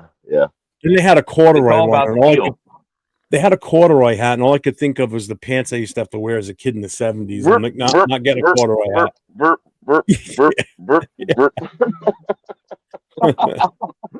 Hey, man. Hey, love you. I just want these the other two dudes to be able to my boys Mike and Jack be able to freaking bid their farewell to you on this. So I'm gonna go ahead and bow out. Okay. Hey, Nav. Later, Nav. Thanks for coming in, man. brother. I appreciate it. I love Have you. a good night, Nav. Have a good night, Nav. Oh, is that fight already over? The Jake Paul fight? I hate that kid. Jake Paul. I can't stand that fucker. Yeah, well, let's get his ass kicked. Go talk to Angela, dude. Angela likes that boxing stuff. So does Rafa. Yeah, I can. Does nothing for me, man. Jake Paul lost? Good. Good. It's like all right, everybody. I give him some cred. It's like, he's not a professional boxer. He just said YouTube and said, I'm a badass and I'm going to fight you. And he fights like old dudes that don't have anything left in the tank. You know He's what? a big dude. I'm a YouTuber and I just became a boxer. Jack, you're my first fight. Let's go. Ooh. Okay, well, we can fight. Ooh. I'll be the ref. You got to wear your PJs. I gotta watch it. All right, everybody. It's a fight, not your sexual fantasy, Jack. No sexual shit of that. No. Jeff got the PJs. If you remember back in the day, it's like Jeff has PJs. Well, we know about his one. Again, fellas, I love you guys. Merry Christmas to both of you, and Merry Christmas to the Raider Nation. It's like, I'll see you over the weekend. I'll be popping on at some point. I will be on Tuesday night for definite with the Most Notorious. There is no Raider connection this week because it is Christmas Eve, and there is no Raiders Coast to Coast because it is Christmas Day. But we'll be back next Friday night with a pull-up show just like this. It'll be the last one that Chris and I do together. So everybody have a wonderful evening, great weekend, and as I always say, stay safe and go Raiders. Go Raiders. 401. 401. Silver and black, yeah, we never fold. New winning roots with a Raider soul. East Coast grind, West Coast pride. Raider Nation, worldwide. 401, say it loud. 401, feel that sound from the stands to the screen. This is Raider Talk with